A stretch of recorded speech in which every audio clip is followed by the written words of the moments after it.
我，礼部侍郎家长女崔因，自幼在外祖家长大。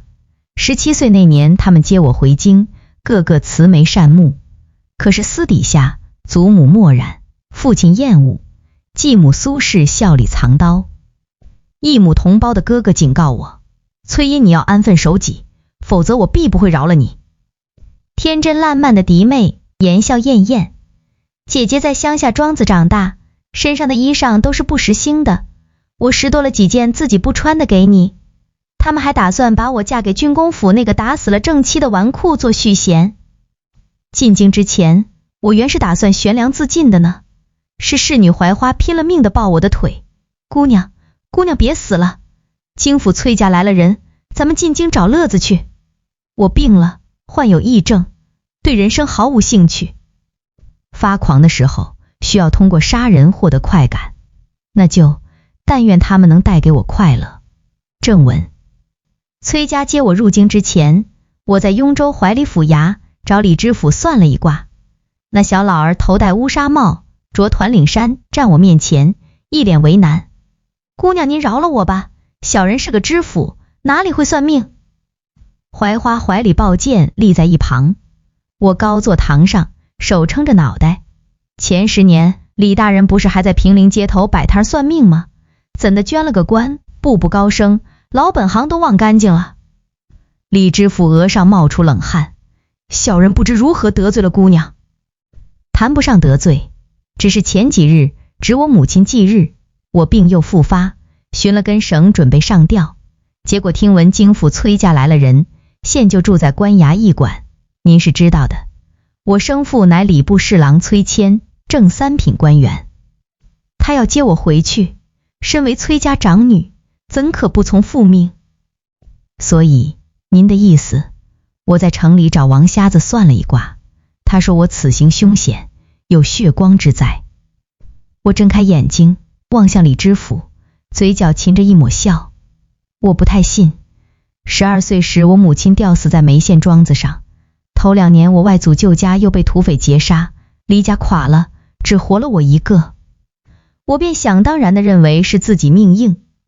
在这世上，除非我自己想死，否则谁都没本事要我的命。您觉得呢？李知府擦了擦头上的汗，姑娘所言极是，您是有福之人，我的福气还需李大人成全。您尽管吩咐，崔家既来了人，想必一定会打听我，大人知道该怎么做吧？知道，姑娘放心，谁敢乱嚼舌根，小人定不饶他。如此，多谢了。我起了身，微微颔首示意。李知府赶忙还礼，应该的，姑娘无需客气。2. 我崔因，京府礼部侍郎崔家长女，自幼在雍州外祖家长大。雍州15县，提起崔因这个名字，恐无人知晓，但说起李白，无人不识。李白是10岁那年，姚家2姑娘帮我起的名字。那时我和我娘一起生活在梅县农庄，庄子是我外祖黎家的产物，可我外公已经过世很多年了，他是被气死的，因为有个丢人现眼的女儿。我娘出嫁之前，曾与家中投奔来的一位远方表兄互生情愫，外公瞧不上那人，彼时我祖父在京中做一小官，与他为多年好友。祖父年轻时也曾落魄，入京赶考途径雍州，结识了经商的我外祖一家，外公对其有馈银之恩，后来他在京中为官，便定下了其长子与我娘的婚约。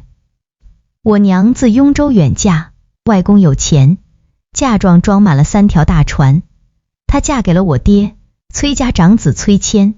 3年光景，生有1儿1女，日子过得平静。可惜后来那位投奔家中的表兄随我2舅舅入京经商，暂住在了崔家。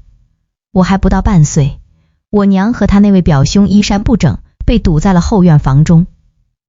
人人道他水性杨花，生下的女儿指不定也是野种。那位表兄被崔家当场打死，如我娘这般，若为了儿女的颜面，本该悬梁自尽才是。但我2舅舅不忍，伙同他的陪嫁丫鬟和奶娘偷摸地带他回了雍州。他们前脚刚到，后脚崔家便将休书递到了黎家。外公本就卧病在床，是被活活气死的。我自幼在黎家长大，外公死后，家里是大舅舅和二舅舅当家。我娘日子并不好过，因两位舅母对她十分唾弃。我的日子也不好过，因大舅舅家的表哥总骂我野种，趁机踹我一脚。我很小的时候就耳濡目染地听舅母说那些破事，听她谩骂我娘，说她下贱，是个淫妇。那时不懂，直到某个深夜，我睡在我娘房内的小榻上，听到她帐内窸窸窣窣有异样的响动。我娘声音急促，哀求着：阿银睡了，你莫要吵醒他，轻点。那男人声音喘息，一遍遍地念着：月娘，你是我的，是我的。月娘是我娘的乳名。那男人的声音也很熟悉，我听得出是我二舅舅，可我那时年龄小，什么也不懂。直到某日，他们东窗事发，二舅母疯了一般，打得我娘脸颊红肿，吐了血。大舅母谩骂，大舅舅沉默不说话。他们说这是丑闻，所以我二舅舅被关了起来。最终为了掩盖这桩丑闻，我和我娘被赶去了眉县乡下农庄。那年我7岁，庄子是黎家的产物，但那庄上管事却并不把我们当主子。如今想来，他应是得了我舅母等人的吩咐，故意苛待我们。因而我们住的屋子很偏僻，下雨天院子泥泞，屋顶漏雨，冬日连炭炉也无，发潮的被褥冻得人手脚生疮。但我娘很开心，她很久都没这么开心了，带着我打扫破旧的院子，将桌椅板凳擦得一尘不染。她还在田园里摘了花，折了柳枝，编成花环戴在我头上。她笑着告诉我：阿音，从今往后，娘带你好好过日子。我从未见她这样笑过。我娘她性情柔弱，其实是个胆子很小的人。外祖家为富商，她便是那养在闺阁中的娇小姐。可后来她什么都做，粗布麻衣，拿着锄头下地劈柴做饭，圈地养鸡。闲暇时也教我读书，什么女德女训、三纲五常。我不喜欢那些书，上面写的妇人有三从之意，无专用之道，看得我眉头直皱。于是我便把那书撕了烧火。我娘看到急得直跺脚，跟我说纸很贵，书也很贵。我又皱起眉头对她道：既然知道纸贵，为何还要铺张浪费，买这些做什么？她嗫嚅着：我自幼学的便是这些，好人家教养出来的女儿都懂这些。娘觉得我像好人家的女儿吗？我发誓，说出的话没有任何歧义，只是单纯觉得，如我们这般沦落到农庄，日子过得实在贫苦，需要操心的只有衣食果腹。可他偏偏误解了什么，脸色煞白，眼眶发红，默不作声地回了屋里。我知道他在哭，但我没精力管他。我要去杀狗宰猫，和住在眉县乡里的一个小傻子一起。那年我10岁，小傻子比我还年幼，赤着脏兮兮的脚，蓬头垢面，瘦巴巴。第一次见他时是在乡里破庙，他用个破陶罐生火煮肉。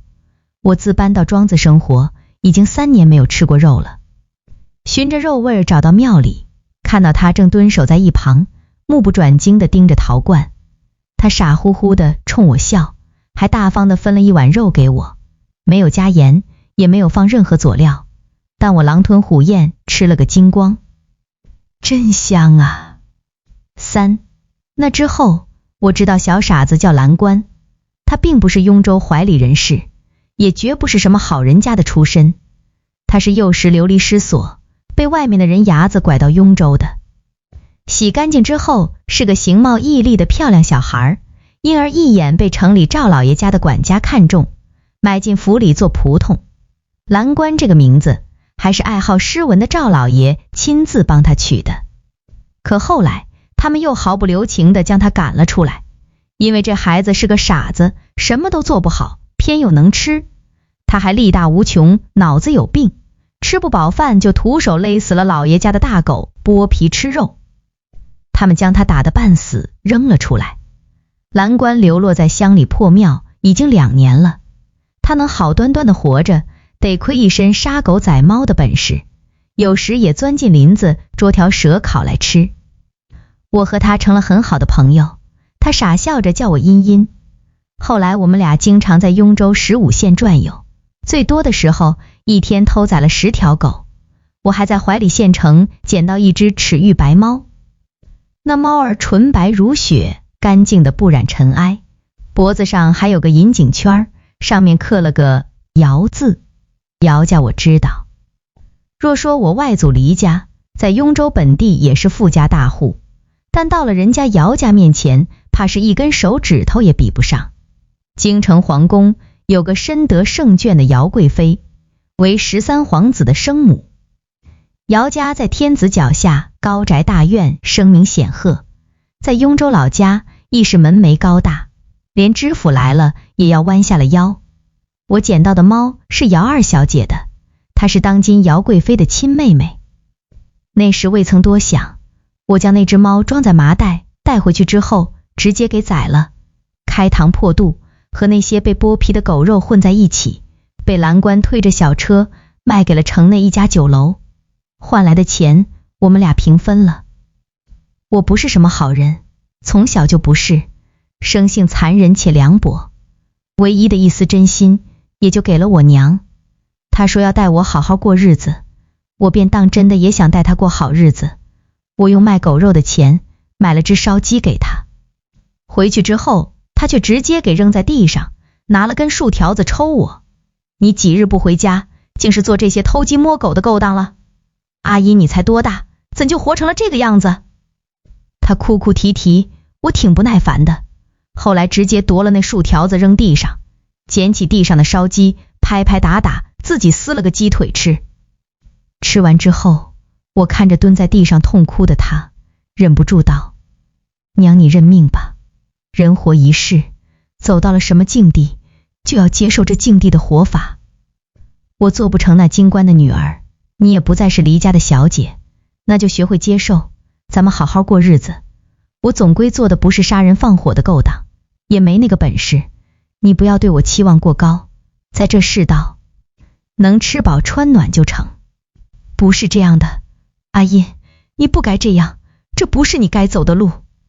娘捂着脸，眼泪从指缝滑落。是我不好，当初就该直接吊死在崔家，也省得他们将你带了出来，过着糟践日子。阿英，你回崔家好不好？去京中找你爹，怎么说你也是崔家的女儿，他们不会不管你的。我闻言笑了，算了吧，何必呢？你自己分明知道，我即便回了崔家，日子也不好过，是我的错，都是娘的错。他嚎啕大哭，没完没了。我无奈地叹息一声，撕下另一只鸡腿递给他，吃吧，吃了这只鸡腿，我就原谅你了。4. 我和蓝官被姚家的人给抓了。事情的起因是这样的，那日蓝官照例去酒楼送肉，与我在巷子口会合时，被一帮混迹市井的泼皮给抢了。他们抢了钱袋子不说，还搜刮了我们身上，将我一直揣在怀里的银项圈也给抢走了，那是姚家那只赤玉白猫脖子上的。隔了几天，我和蓝官被抓到了姚府，那是我第一次见姚景年。姚家的二小姐，贵妃的亲妹妹，本该在京中的她，因是祖母带大的，前些年随着颐养天年的祖母回到了雍州老家生活。她年长我2岁，生了一双凤眼，微微上扬，气势摄人。金钗之年，无比端庄的世家小姐，高贵的耀眼。正值夏日，姚景年懒洋洋地倚着太师椅，身旁2个丫鬟，一个为他扇风，一个为他剥葡萄。他抬眸看我，兴致盎然。我的猫呢？我和蓝官被迫跪他面前，挣脱不开。我直言道：死了，我捡到他的时候，他就已经死了，我还好心挖坑给埋了呢。哦，埋哪儿了？城郊树林一棵柳树下了，但是后来又被一只野狗扒拉出来给啃了。我把那野狗宰了，为他报了仇。我张口就来。姚景年笑眯眯地看着我，不气不恼。杀了我的猫还敢骗我？狡猾的小东西，脑子转得还挺快。你叫什么？梨花，黎家的人。对，我外公叫黎禄，他早就死了，但我2个舅舅还活着，大舅叫黎志高，小舅叫黎伯远。你去找他们算账吧，都是他们管教无方，要杀要剐冲他们去。哈哈，有趣，你倒是推脱得干净。姚景年笑的时候咧着嘴，眼睛眯着，活像一只狐狸。他饶有兴致地看着我，又看了看蓝官，问我道：这小孩跟你什么关系？半路认识的，不熟。我面不改色。茵茵，熟。蓝官望着我，眼圈泛红，有些委屈。我瞪他一眼，闭嘴。他便撇着嘴不说话了。姚景年继续看着我笑。我的猫死了，总要有人付出代价。这样，你们2个只有一个能走出这座院子，自己选吧。让我走。没有丝毫犹豫，我自告奋勇，也没有看蓝官一眼。他是个傻子，死都死不明白，还不如让我赖活着。茵茵，不傻。蓝官委屈巴巴地看着我，泪眼汪汪。姚景年笑出了声，果不其然，又对我正色道：我看你在把我当傻子，伶牙俐齿，阴险狡诈，还想平安无事地离开。我在姚府住了10日，给姚景年当了10天的猫。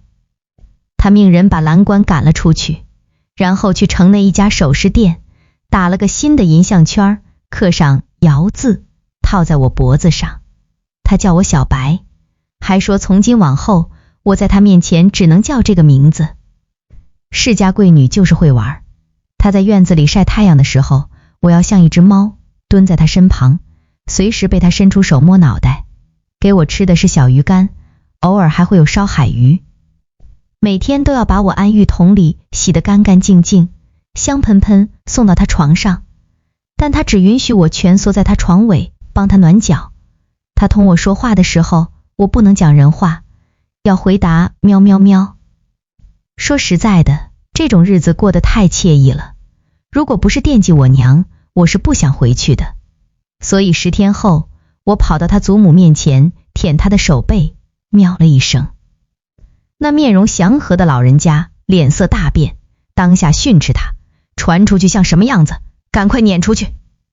此时姚景年从一开始的新鲜也逐渐对我失了兴趣，便撇撇嘴，对一旁的丫鬟道：撵出去吧。指我还抱着他的腿，喵喵喵的不肯走。他喝了一声，给了我一脚，滚。我被赶出姚府的时候，面上还显得很不甘心，结果看到姚家外面蓝官竟然在此蹲守了10日，每天都要冲进去一次，然后被打出来。看到我，他鼻青脸肿，委屈巴巴的又哭了。茵茵，熟，喵。整整10天，我未曾说过人话，一张嘴就是猫叫。反应过来，呸了一声，对他道：属你娘。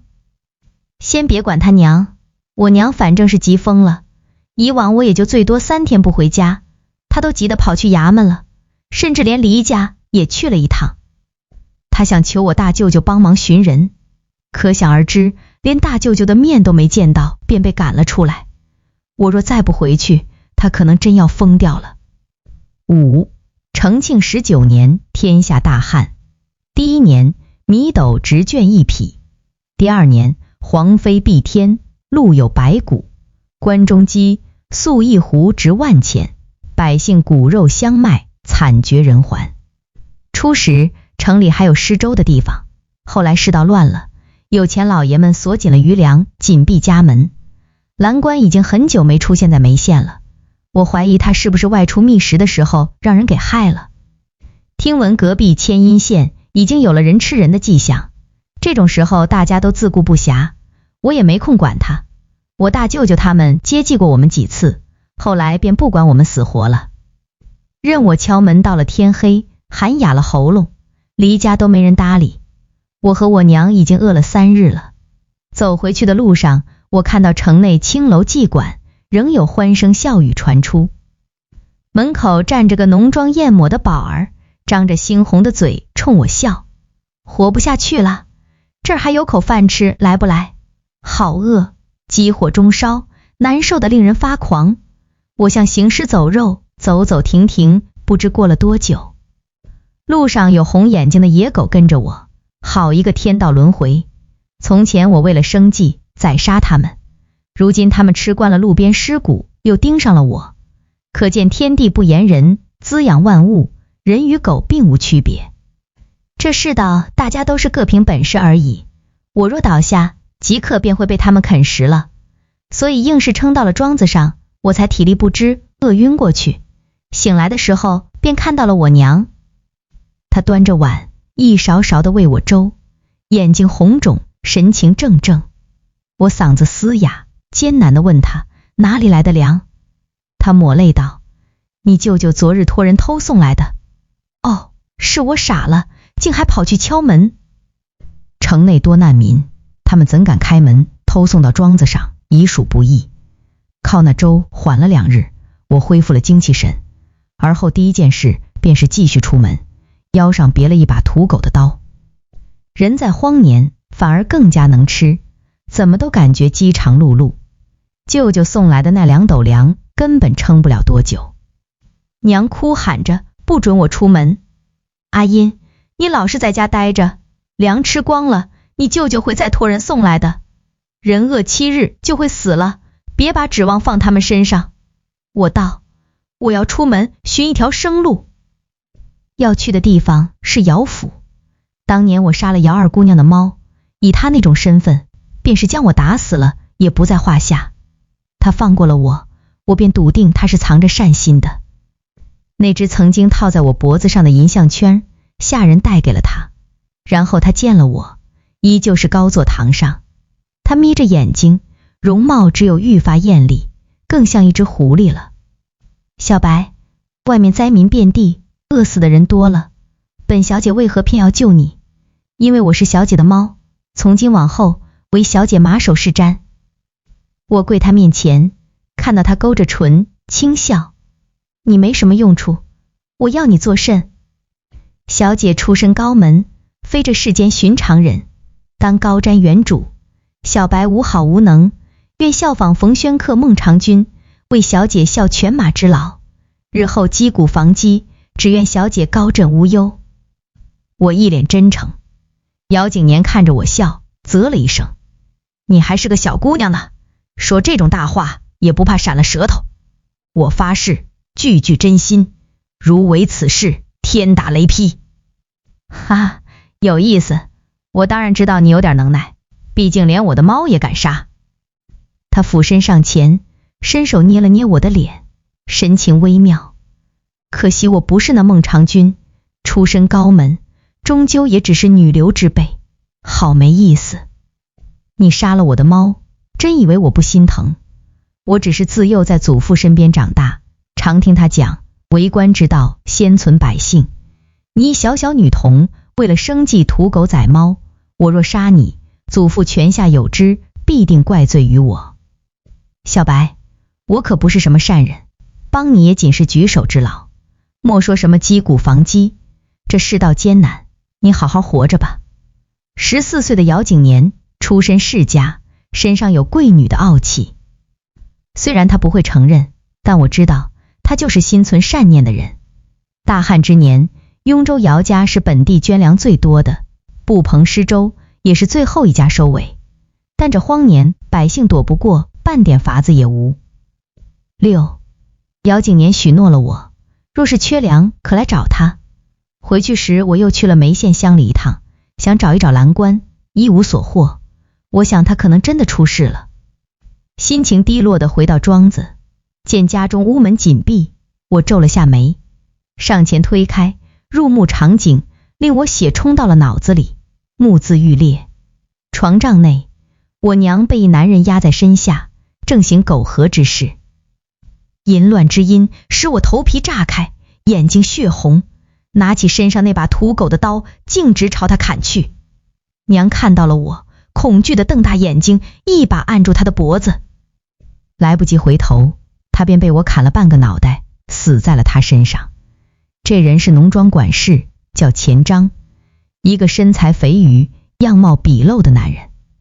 黎家的庄子，我娘这个主子反而做不了主，这几年任由他苛待了我们，因为他听命于我大舅母等人的田地账本都是直接交到黎家。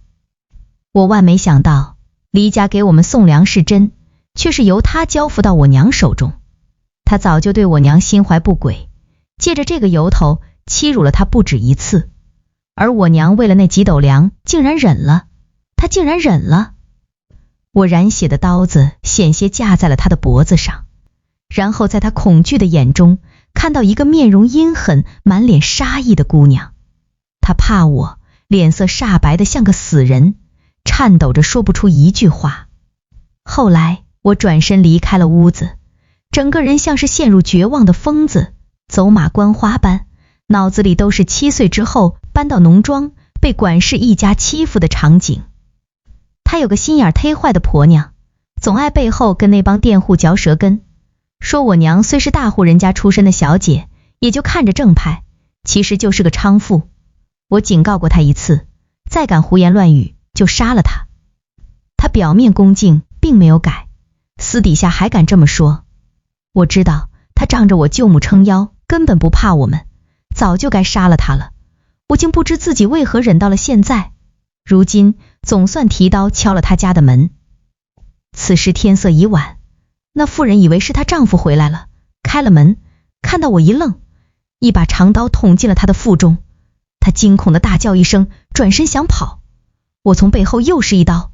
杀人和宰狗的感觉完全不同，每捅她一刀，我心里就无比畅快，最后阴狠地眯着眼睛抹了她的脖子。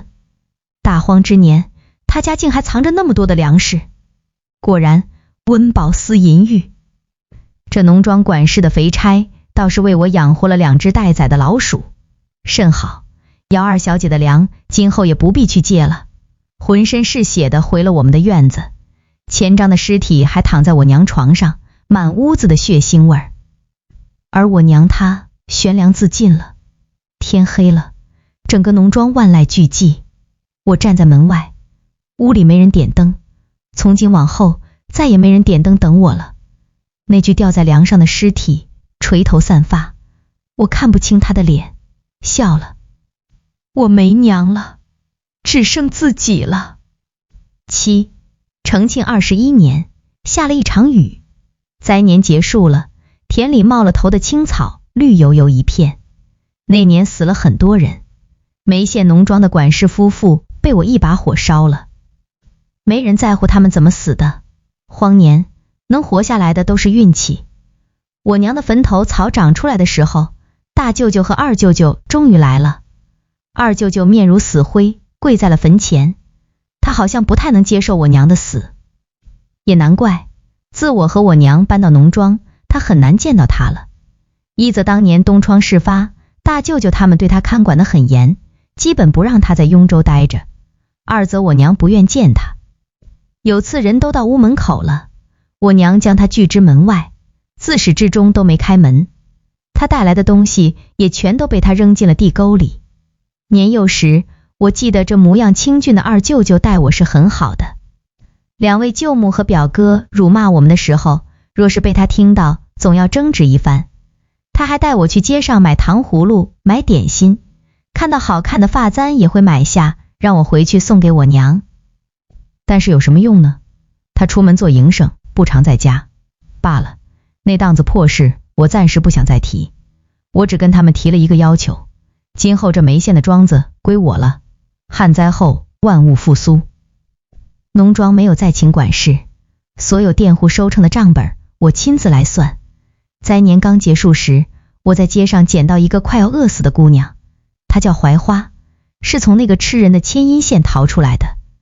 她说她家在县城开杂技班子，虽然有些家底，但旱灾来临的时候，一食宿竟要1万钱银。原想举家逃灾，却发现各处都一样，最后他们家只活了她一个。槐花会剑术，快要饿死在街边的时候，怀里还抱着她的剑。我给了她饭吃，他从此便跟了我，张口闭口叫我姑娘。我道，你比我年长，我该叫你一声阿姐。他摇了摇头，姑娘对我有救命之恩，如今还赏我饭吃，今后槐花这条命便是你的。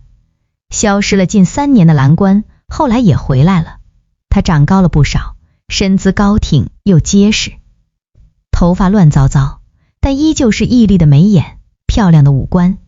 乍一看到我，红着眼睛委屈道，茵茵，想你。后来我才知道，那年他外出找吃的，被山里的土匪给绑了。他在土匪窝里待了3年，当牛做马，至今才寻到机会偷跑出来。说起来也不知是幸与不幸了，世道饿死了那么多人，他反倒在土匪窝活了下来。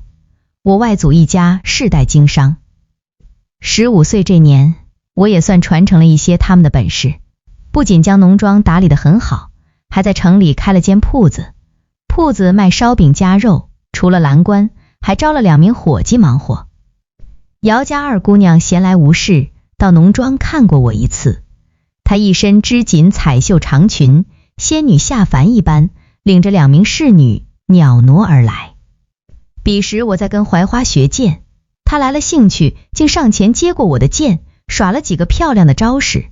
我有些诧异，她竟还会使剑。姚景年看我一眼，淡淡道，几招防身之术罢了。那年她已年满17，如她这般的世家贵女，大都已经议亲。姚景年也不例外，他终究是要回京的。然而临走之前，他与我一同做了件惊天动地的大事。自接手农庄之后，手里有了闲钱，我便开始打听起一人。我娘当年的陪嫁丫鬟秀清，娘的死对我来说打击很大，很长一段时间我夜不能寐。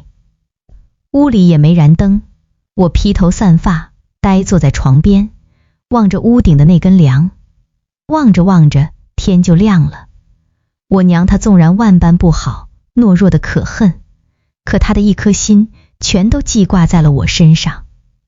她是多么温柔的人，同我讲话总是轻声细语，目光柔软。我幼时生病，她不眠不休，整夜的守着我。她将额头贴在我额上，心疼得直落泪。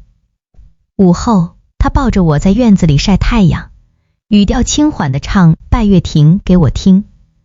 王瑞兰归院拜月亭。后来我逐渐长大，跟她想象中的女儿不太一样。我性格很硬，少言寡语，眼中无温情。我知道的，她其实一直都有些怕我，因她那些旧事、荒唐事，大舅母在我面前嘲讽，她在逐渐长大的女儿面前抬不起头来。其实我真的从未对她有过怨言，她是我娘，只要她爱我，那么纵然千般万般不好，我也没资格怨她。我只是不喜欢她唯唯诺诺的样子。搬到农庄后，她摘花折柳，做过一个花环戴我头上。她说，阿英，从今往后，娘带你好好过日子。之后她回屋做饭，我把花环拿下，扔进了地头。我不会忘记，她出来拿柴时，刚巧看到被我扔掉的花环，眼圈泛红，手足无措的样子。她抹泪回了院子。我想跟她解释的，告诉她我只是不喜欢那花环，并非不喜欢她。可她一哭，我就很烦，皱着眉头走开了。我们母女之间终究是有隔阂的。直到她死后，我开始望着那根梁，想她当时是什么样的心情。肯定又在哭，恐惧到颤抖，将脖子套进绳索里。以往她哭的时候可烦人了，眼睛红红的，像兔子一样，总欲言又止的想跟我说话。阿英，阿英，她到底想说什么？哦，她想说娘错了。她死那日，在踩着上吊的桌子上，用血写了那3个字，娘错了。阿英，娘错了。阿英，你不要生气，娘错了，你不要生气，好不好？深更半夜，我怔怔地望着房梁，想知道吊死是什么样的感觉。所以我也拿了根绳，爬上桌子，将脑袋塞到绳索圈里，然后我身子向前，腾空了双脚，窒息挣扎，最后被槐花救下。自他死后，我好像就病了，每到天黑，总想起他唱的那首《拜月亭》。为什么直到他死了，我才明白这什么意思？原来他那么羡慕大家闺秀王瑞兰，羡慕她经历坎坷，但有决定自己命运的机会。贪个断简残编，恭俭温良好缱绻；贪个轻功短剑，粗豪勇猛恶姻缘。亏心的尚有青天。8. 当年回到雍州，我娘的2个陪嫁丫鬟以及奶娘被震怒的外公直接发卖了。10几年了，那奶娘不见得还在。我多方打听，还请了姚二小姐帮忙，终于在我娘死后2年找到了秀清。她已成了妇人模样，听闻被卖到了外省，嫁给了一老官夫。秀清日子过得并不好，我给了她一笔钱，她扑通跪在地上，哭啼着什么都肯告诉我。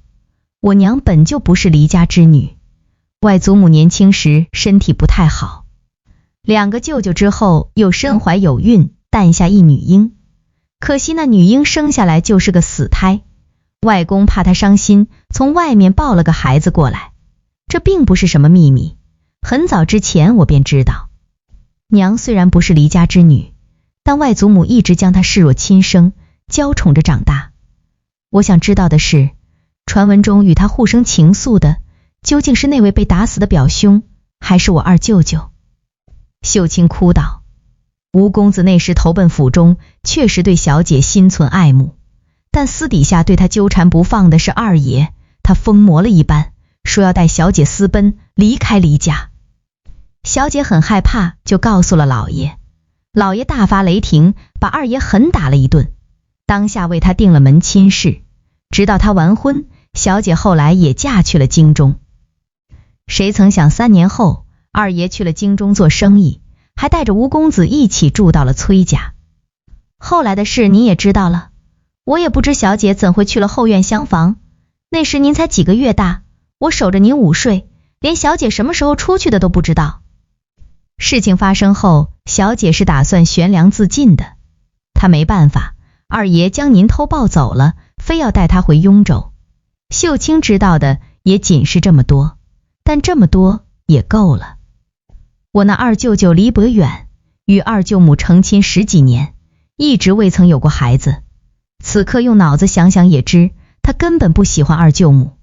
外公死后，他大抵还盼着与我娘私奔，我娘不肯，一心守着我在离家。他这辈子已经毁了，不愿让女儿也毁了。她是个软弱可欺的女人，女子未嫁从父，既嫁从夫，夫死从子。她有儿子的，年长我2岁的阿兄崔锦泽，远在京中。他最后从了自己的兄弟，大抵也是被逼无奈吧，不，只是为了我罢了。若他自己早就无牵无挂的悬梁自尽了。他是那样懦弱，可是身为一个母亲，他又是那样豁得出。大荒之年，为了几斗粮，又从了钱章那种鼠辈，可恨。但是娘啊，你没有错，是这世道的错，人心的错，你没有错，亏心的尚有青天。若没有青天，我来做这青天。15岁，蓝官带我上山找了土匪，我跟他们谈了一笔交易。1个月后，我大舅舅和二舅舅在带商队回雍州的路上被土匪劫了，他们的行踪路径是我透露出去的。不枉我去了黎家一趟，被大舅母家的表哥污言秽语一番。2位舅舅是我亲手杀的，尤其是黎伯远，他被蒙着眼睛关在土匪的寨子里，我站他面前，冷静的面无表情。布条扯下，他看到了我手里的剑，很震惊，又很快平静下来，问我，阿英，你一直不肯告诉我，你和你娘搬到庄子上的那些年，他有没有提起过我？舅舅想知道。想？没有，从来都没有。我静静地看着他，我娘自始至终心里只有我爹一个。他神情怔怔，低笑出声。我自始至终心里也只有他一个啊。是吗？可是怎么办呢，舅舅？他觉得你无比恶心。我举起了剑，嘴角勾着若隐若现的笑。那就用你的血来洗一洗。人在濒死的时候，眼睛是会因恐惧而放大的。我总记得我娘最后看我的那一眼，她瞪大的瞳孔里是一个面容阴狠、满脸杀意的姑娘，正如此时此刻二舅舅眼中的我。9. 土匪杀人越货，整个黎家商队无一人幸存。府衙奉命围剿，直捣黄龙，土匪山寨血流成河。这在当年是轰动整个雍州的事，因为那命李知府立刻出兵剿匪的是当今姚贵妃的亲妹妹。我还记得那日他们沿着我留下的标记进山，里应外合，血洗山寨的场景。也是在那日，我第一次意识到，原来会委屈巴巴叫我茵茵的蓝官比我还要凶残恶劣。黎家商队杀人灭口，他麻溜的跟宰狗一样。染了血的眼睛长睫浓密，看上去竟还那么干净纯粹。大荒那年，他在土匪寨子里应是见惯了血腥之事吧。甚至于后来我患了癔症，发狂失控时，他竟随手抓来农庄的佃户，推过来让我杀。好在怀华理智尚存，阻止了他。黎家垮了之后，我就病了。除却2个舅舅，大舅母和二舅母，以及那年长我几岁的表哥，也都死了。没办法，我想要黎家所有的营生和产业，他们就必须死。动手的是蓝官，他将人绑在了一条船上，然后丢了一把火，对外知道是土匪寻仇，报复了黎家。姚二小姐甚至还出了头，质问李知府为何剿匪没剿干净。李知府额上冷汗淋淋，因为那一年京中传来了姚贵妃客逝的消息，远在雍州的姚二小姐就要进宫顶替姐姐，侍奉她的皇帝姐夫了。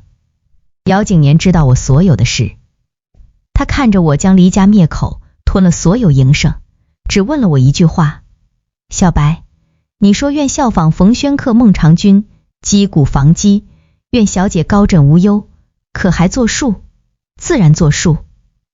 好，自今日起，我与你义结金兰，你就是我姚景年的义妹。姚贵妃客逝的消息传来，姚景年仿佛一下子变了好多，他那双总爱眯着的凤眼格外深沉。他说，我姐姐死得蹊跷，那年农庄，我与她坐在田间地头，彼此都有解不开的心结。他说，小白，你知道我那几招防身的剑术是谁教的吗？谁？平远将军府的谢轩，记住他的名字，因为我本该嫁给他的，差一点点，我与他青梅竹马，一起长大，本来计划回京就是要与他一亲的。你说我姐姐怎么突然就死了呢？他们又怎么突然要让我进宫呢？我不想去，我想嫁的是谢轩，我们俩说好的，他娶了我，便带我去塞北，看大漠孤烟，长河落日，且终生都只有我一人。可我父亲说，13皇子才7岁，他是我外甥，我若不进宫抚养他，他很难长大。小白，你知道吗？皇上年长我20岁，他都快跟我爹一样了。我们姚家其实没你想象的风光。姚景年目光遥遥望向远处，嘴角勾着笑，这也是我愿意帮你的原因。我若嫁了谢轩，自然高枕无忧，若进了宫，就只能高瞻远瞩，步步为营了。姚家有权有势，但私底下产业却并不多。我父亲为6部尚书之首，他最常说的一句话便是树大招风。可是你看，这该来的风谁也挡不住，所以小白从现在开始，为了我，在雍州击鼓吧。今后我若一朝登顶，便是你最大的靠山。10. 雍州人尽皆知，黎白是新入宫的姚妃义妹。李知府每见了我都无比客气，因为我坐拥黎家所有的产业，2年时间垄断了雍州布庄、瓷器以及茶叶买卖。连饭粮饭盐也横插一脚，甚至于豫州和兖州也有我开的铺子。我没闲着，因为不敢闲着，闲下来就会胡思乱想，胡思乱想就会癔症发作，躁动到想要杀人。姚景年走的时候，我让他将蓝官带去了京中，因为他比我还要残忍，杀起人来手起刀落，他心中压根儿就没有行为约束，需要适应世间规则。姚景年是最有能力管教他的人，而我已经自顾不暇了。这2年，我的癔症好像更严重了，槐花甚至不敢离开我一步，他已经将我从吊绳上抱下来好几次了。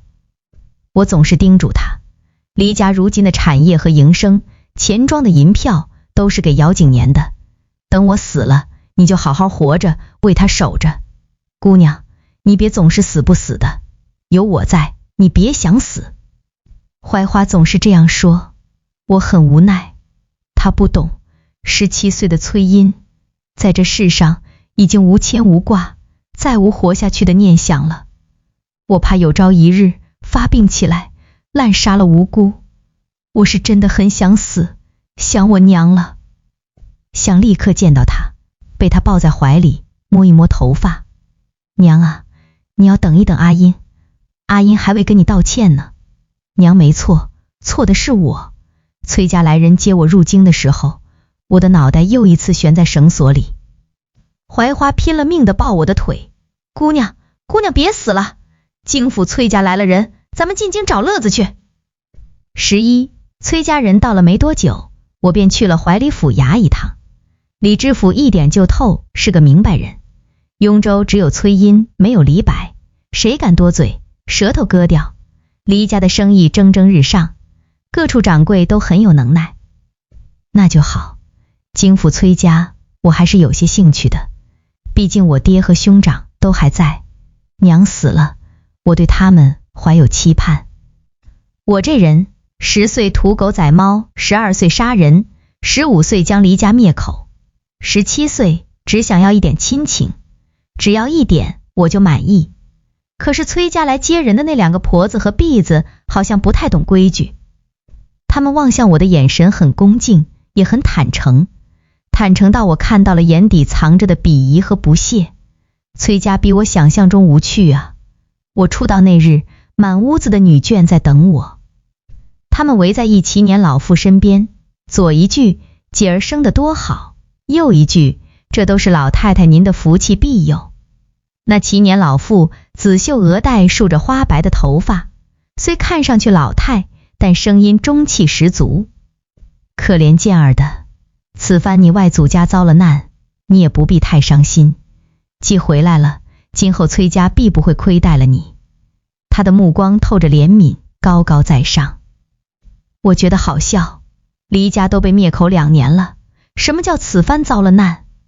满屋子的7大姑8大姨，还有我那朱唇逐笑的继母苏氏，看起来可比她慈爱多了。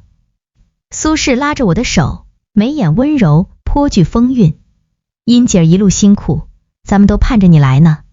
哥儿今日还专程向司里告了假，在书房等着见你。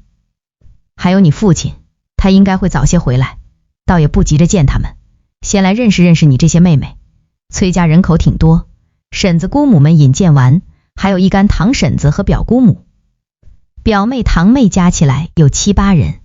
我只记住了与我同父的崔元和崔叔。崔元是我继母苏氏所生，比我小1岁，是我嫡亲的妹妹。崔叔是我爹的妾室杨姨娘所生，与崔元约莫同岁，是我庶妹。我爹礼部侍郎崔谦有2个儿子，一个是我阿兄崔锦泽，另一个是继母苏氏生的崔锦成。崔锦成才8岁，是个顽童。我对崔锦泽比较感兴趣，因为在雍州时，我娘不止1次提到过他，看得出他很想他，总偷偷抹泪，到底是血脉至亲。我在管事的带领下去书房见他时，难得的有些情绪波动。结果大失所望，那黄梨树案前的翩翩公子，看上去是与我有几分相像，但神情冷淡，望向我的时候皱了下眉头。崔茵，是，他声音挺好听，我便抬眼看他，嘴角勾着笑。你是在梅县庄子上长大的？是，跟他一起。这个他字令我愣了下，随即盯着他笑。兄长想说什么，不妨直言。难道接我过来，你们都没打听清楚？这不卑不亢，含笑的嗓音令他又皱了眉头，眼中闪过冷意。你既这样说了，我也不绕弯子。我知道他是吊死在你面前的，你与他感情很深，但你记住，我们崔家不欠他的。当初是他自己犯下错事，落得那样的下场，是自食其果罢了。崔家没有对不起你，也没有对不起他。不管你作何想法，既已回了京，崔因你要安分守己，否则我必不会饶了你。明白了。他知我生于乡野，又目睹母亲死状，经历坎坷，怕我对崔家有怨，故而先来敲打一番。挺失望的，原以为即便是敲打，也不该他来。我微微叹息，对他道：兄长多心，我岂是那不识好歹的人？能够回到崔家，我不知有多欢喜，怎会有别的想法？生于乡野，并非我的错呀，命不由我罢了。我与你原有一样的出身，可我没得选，不是吗？我也想过好日子，但我没办法。梅县农庄四下荒野，起风的时候像鬼在哭，冬天屋里又阴又冷，鸭屎淤泥满地泥泞，地头堆着粪，我还要下地干活，舅舅家对我不管不顾，庄里管事欺我年幼。阿阴，我嘴角噙着一丝苦笑，神情动容。崔锦泽果然态度软了下来，面上不忍，解释道：我并无他意，你不要多想，你能回来我自然也是高兴的，只我不仅是你兄长，更是家中长子。我明白的，兄长无需解释，你与我手足情深，自然是为我着想。低垂着眉眼，我声音释然，像是在安慰自己似的。崔锦泽已全然对我没了戒备，面上甚至还有些后悔，又对我道：你放心，既已回了崔家，那些过往都不要再想，今后你便是崔家长女，有我在，无人敢欺负你。总算他看起来像个阿兄的样子了，眼中不再有冷意，又声音温和地与我说了几句话，最后道：母亲为你收拾好了院子，舟车劳顿，你先回去歇息一番，晚些时候还要去向父亲请安。我点了点头，冲他颔首微笑。只离开书房时，又回头看他，笑道：兄长这书斋干净明朗，笔墨纸砚应有尽有，可我总觉那博古架上还缺了点什么。哦，缺了什么？缺一把剑。我看着他，神态认真。12. 礼部侍郎崔谦虽为我父，待我的态度却疏离至极。回京那日，我去向他请安，未曾忽视他眼中一闪而过的厌恶。他冷淡道：回来就好，为父事忙，今后不必日日都来，我未必有空见你。他看着是个肃穆之人，着官袍黑靴，目射寒星，仪表堂堂。崔锦泽对我道：父亲便是这样的性子，他待家中子女向来严厉，你莫要介怀。若不是后几日我看到嫡妹崔媛在他面前撒娇，他一脸慈爱的模样，便也就信了。京府崔家父慈子孝，尊母敬长，一派和睦，处处充满温情。崔媛天真烂漫，随口一句话逗得祖母忍俊不禁，嗔笑着点他额头。苏轼温柔端庄，很爱笑，在京中是出了名的贤良。杨姨娘和她女儿崔淑亦是能说会道，哄得老太太和苏轼身心愉悦，其乐融融的一家人啊，一点矛盾也无。听闻杨姨娘曾是苏轼的陪嫁丫鬟，自然处处讨她的好。我一母同胞的阿兄，自幼被苏轼养大，视他为亲生母亲，视崔媛为亲妹，真好，真好的一家人，好得令我嫉妒，又有些躁动不已，心烦意乱。槐花说要带我进京找乐子，我看是进京找了不痛快，但他们毕竟是我生父和兄长，我虽不是什么好人，也努力遏制着心中不快了，可他们偏要惹我，为我指派了2个丫鬟和1个婆子住进了我所在的听兰院。许是知道崔家待我的态度，他们做事都很懈怠。苏氏说过2日请人上门帮我裁新衣，结果10天半个月都没见人来。雍州的布庄生意都快被我垄断了，什么样的新衣我不曾有过。我只是对生活了无兴趣，不爱打扮，才穿得随意了。偏那崔元认定了我来自乡野农庄，第2日便带着丫鬟给我送礼来了。姐姐在乡下庄子长大，身上的衣裳都是不时兴的，我拾掇了几件自己不穿的给你。她眨巴着眼睛，言笑晏晏，看上去也就是个心无城府的好姑娘。得亏她的心无城府，后来又口无遮拦地告诉我，姐姐花容月貌，随便打扮一番都好看的，郡公府的赵世子定会心悦于你。哦，明白了。我说呢，崔家人并不待见我，缘何要接我回来？是要同郡公府做亲，嫁个女儿过去？槐花稍一打听，脸都黑了。那郡公府的赵银世子是个打死了正妻的纨绔，崔家自然不舍得嫁了崔元过去。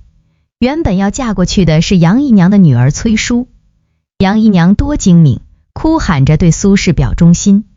最后他们想起来了，崔家在雍州还有个长女，正好嫁给赵世子。多么齐心协力的一家人，令人感动。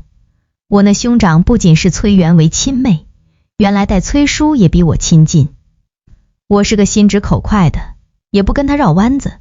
次日见了他，直言不讳道，家中接我回来，是要给我一亲的？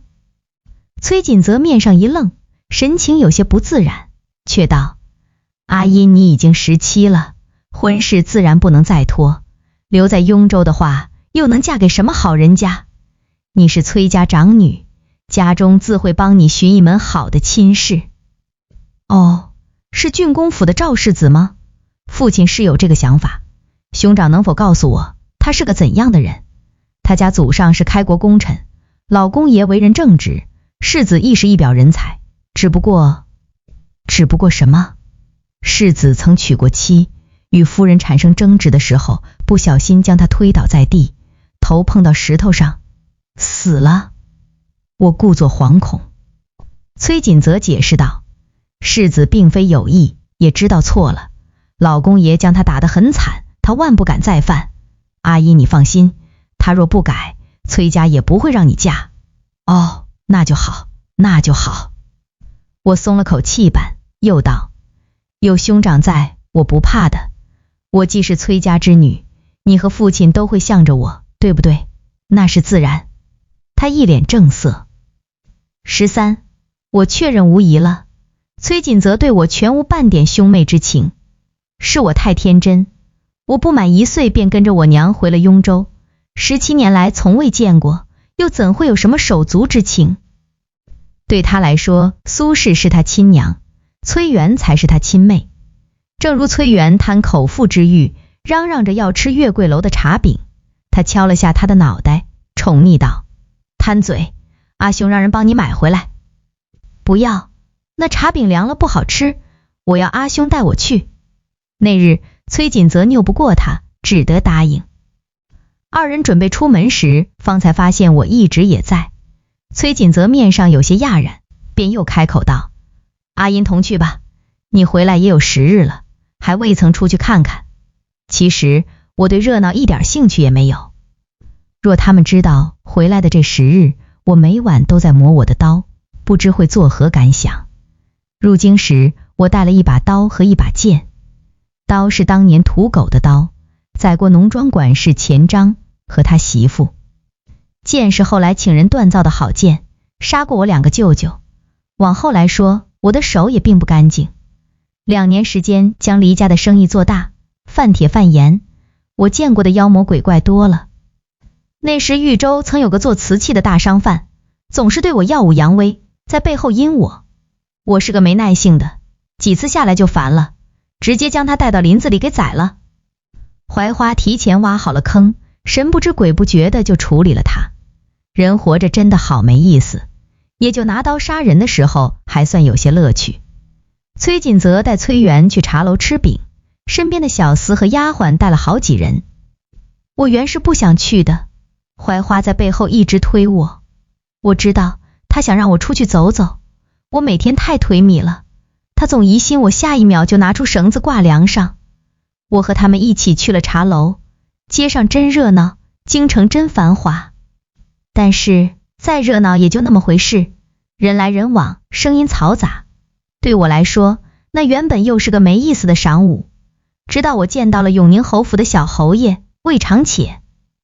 京中世家子弟云集，如我阿兄崔锦泽也算谦谦君子，品貌姣好。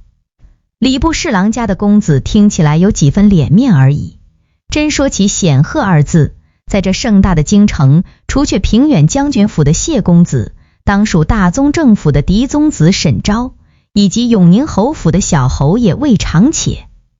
这些都是槐花告诉我的，他打探消息很擅长，总喜欢讲一些趣事给我听。如大宗正府的沈公其实是个清心寡欲的道师，近些年他沉迷于道术，已逐渐偏离朝堂的权势中枢。唯一的嫡宗子沈昭还娶了当朝三公主，自此不可为官。而平远将军府和永宁侯府都是执掌兵权的功勋世家，谢家公子常年驻守塞外，不常回来。永宁侯祖上为晋国六卿，魏家是南朝四大望族之一，真正的四世三公之家。单是在如今的河西，魏氏便有精兵10几万，京魏几大军营一半的兵权还掌控在魏家手中。魏长且身为永宁侯府的小侯爷，天生贵胄，自是不必多说。我那时刚入京，并不了解什么权势风向，若我当时知道他与姚景年是敌，是万不会去招惹他的。魏长且年逾20，见他第一眼，饶是我这种对人生没了兴趣的人，也多看了一眼。鸡食有欲，狼厌独绝，便是我对他的第一印象。坦白来说，蓝官长得也不见得逊色于他，主要是人家出身世家，与生俱来的端庄与贵气无人可比。端正自持的公子，眉眼深邃又细长，清冷疏离如寒潭，透着高高在上的金贵。这样遥不可及的存在，偏又表现得那般知礼，冷静谦和。我骨子里的恶意，在见到他的那刻，应是发挥到了极致，因为他是和一容貌绝佳的世家小姐一起出现在茶楼的。那小姐名叫江之涵，祖父为当朝江太傅，名副其实的贵女了。崔元与她是认识的，2楼包厢见了礼，一口一个韩姐姐，亲密无比。江之涵眼唇一笑，温声同他说话，还朝崔锦泽打了招呼。崔锦泽朝魏长且行了1礼，唤了一声小侯爷。魏长且颔首示意，一派高贵模样。这些本与我无关，我正兴致奄奄地望着窗外长街，忽听那江小姐问崔元：欣欣，这位是？欣欣是崔元闺名。我回过头，他们的目光正望向我，等着崔元介绍。崔锦泽率先道：这是家妹崔茵，不久前刚从雍州过来。江之涵挑了下眉，依旧不解地看着崔元：崔家之女，你父亲不是就你和崔叔2个女儿吗？我看到崔元神色古怪，凑到他耳边低语了句什么，然后那位世家贵女用帕子掩了下唇，望向我的眼中有一闪而过的嫌弃。我知道他说了什么，无非就是崔茵是他父亲休弃的那位夫人生的女儿。当年我娘被撞破奸情，逃离崔家，一度是京中议论纷纷的谈资，这也正是为何我回到崔家之后，祖母冷漠，父亲厌恶的原因。他们觉得崔家失了面子。我还知道，崔家接我回来，不仅是为了郡公府的婚事，还因为年前礼部尚书辞了官，我父崔谦在仕途上将有调动。这种时候，远在雍州的崔家长女失了母亲，外祖家又没落，将她接回来，更能彰显出崔家的气度和仁善。他们需要我来博个好名声，还能顺便将我嫁到郡公府，既厌恶我，又要将我利用到极致。我觉得我的头又开始疼了，骨子里的烦躁蠢蠢欲动。江之涵此刻心里一定在想，哦，原来她就是崔家那个淫妇之女。我的目光望向崔锦泽，他面容平静，无一丝波澜。也对，他是苏轼的儿子，又不是我娘那个淫妇的儿子。他同所有人一样唾弃着他，厌恶着他，甚至于内心深处也唾弃着我，厌恶着我，偏又要装模作样，彰显阿兄的好样子。来京城第10日，我发病了，我这一生都不能忍受别人诟病我娘，想都不能想。江之涵眼中的那抹嫌弃令我有些喘不过气了。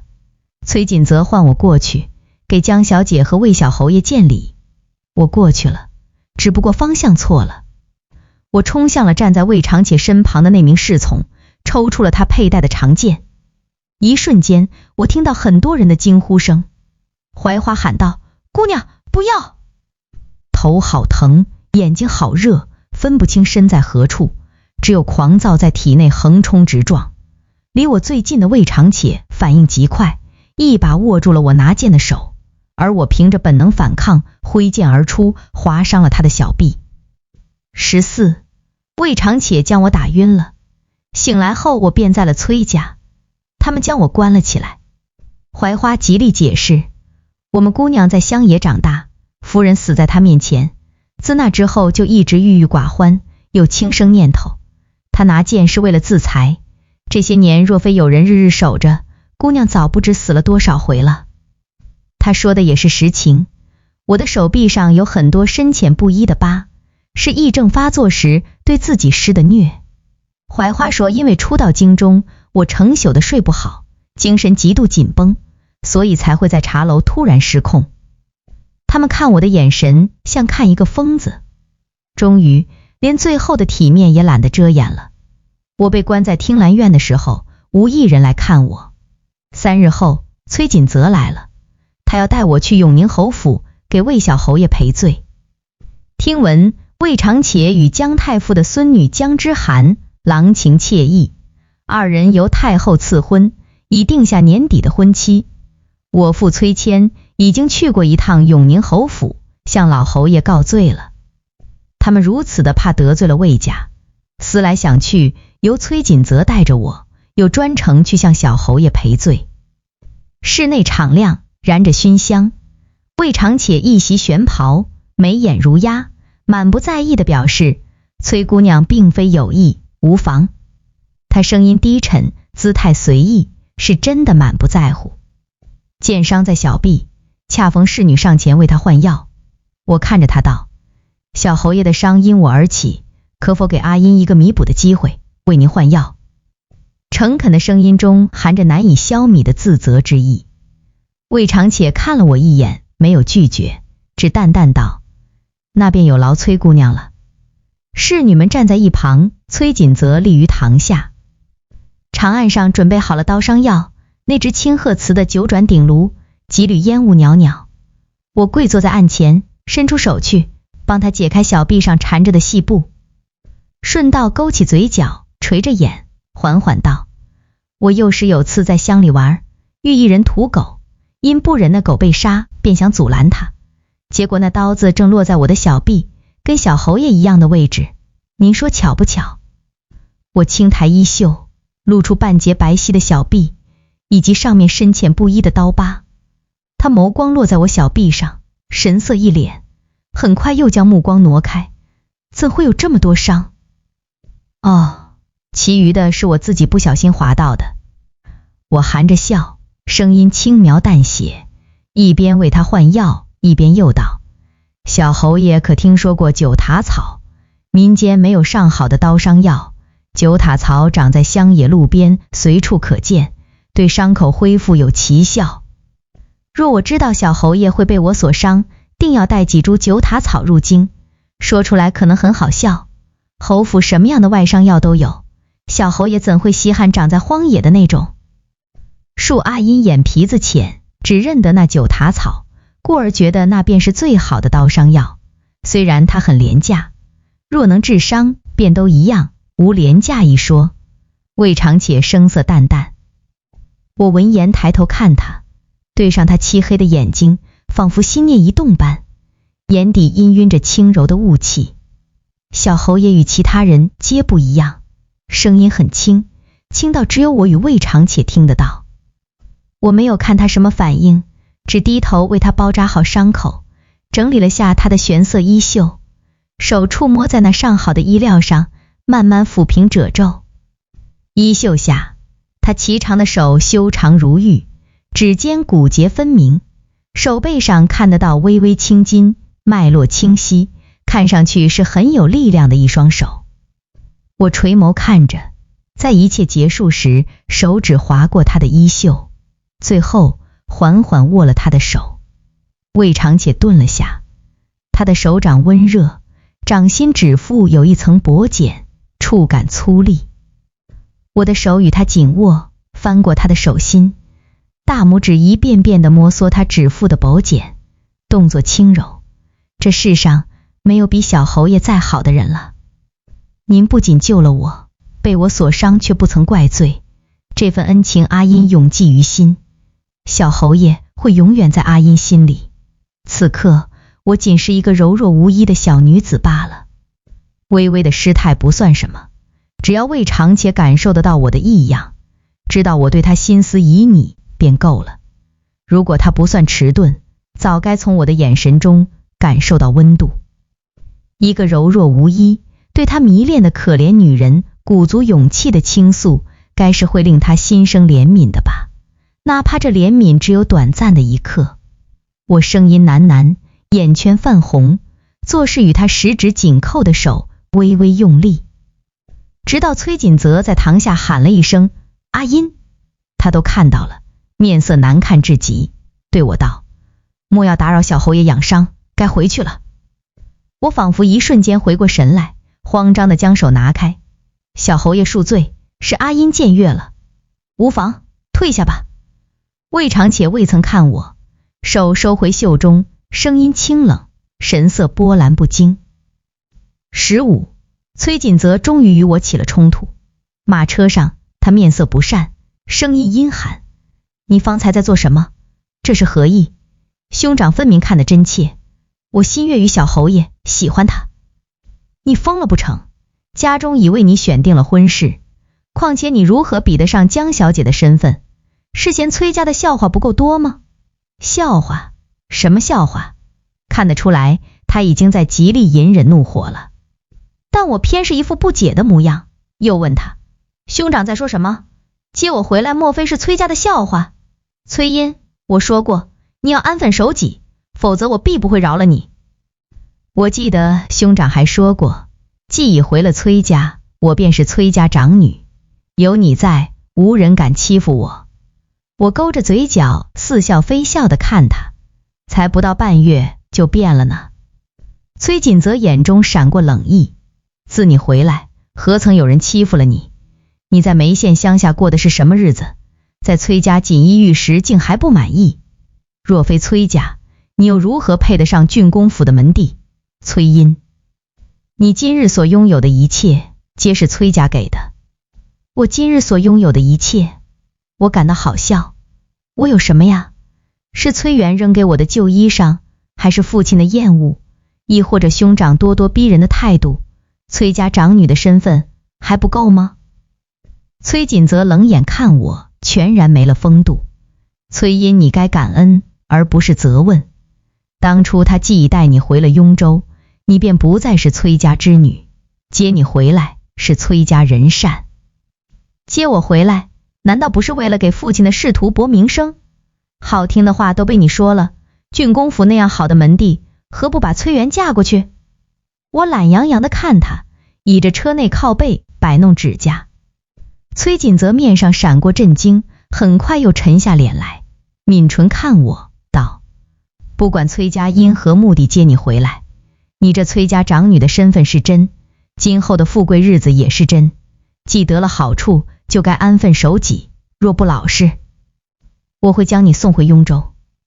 那不行，兄长难道没听说过，请神容易送神难，我可不走。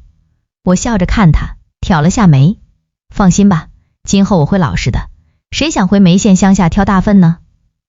遮丑的面纱一旦扯开，所有人都懒得再装。我在崔家成了一个特殊的存在，他们不准我走出听兰院，变相的将我软禁了。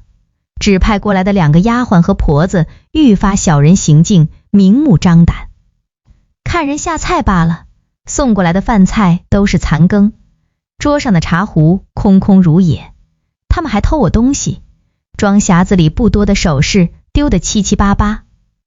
我在院子里磨刀，觉得挺可笑的，便对槐花道：我是睚眦必报的小人，他们这么对我，实在是蠢。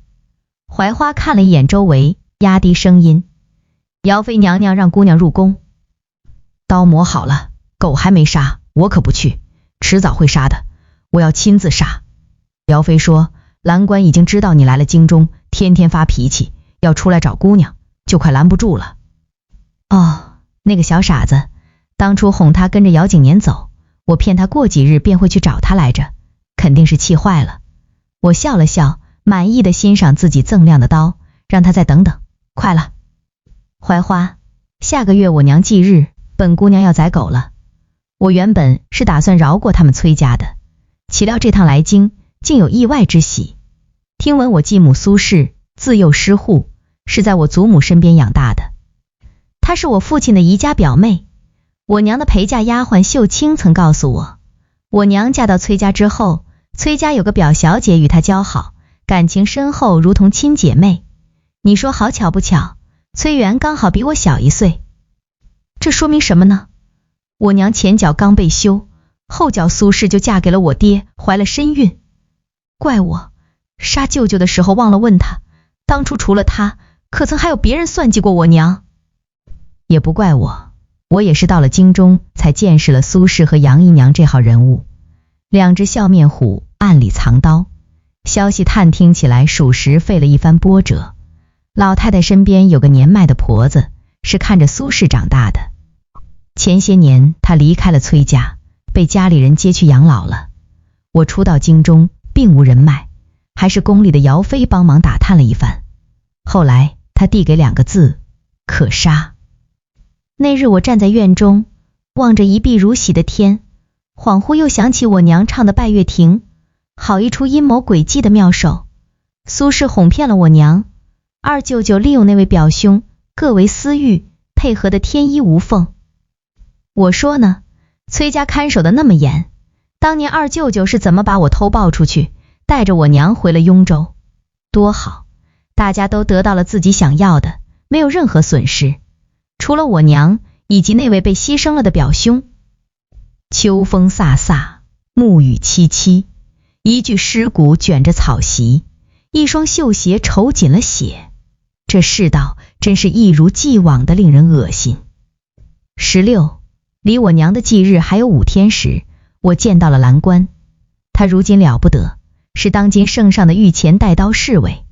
当年他随着姚景年入京，被姚家收为义子，并举荐入宫当了差。蓝官自幼混迹乡野市井，力大无穷，且有一副好身手。他又是个不怕死的，正因如此，皇帝遇刺时，他第一个冲上前杀了刺客，并为皇帝挡了一刀。自此他成了御前带刀侍卫，又因心无城府，是个傻子，反而更得皇帝信任。我被崔家软禁没几天，苏氏突然差杨姨娘给我送来一件新裁的衣裳，绢纱金锦长裙，奢华明丽，流光溢彩。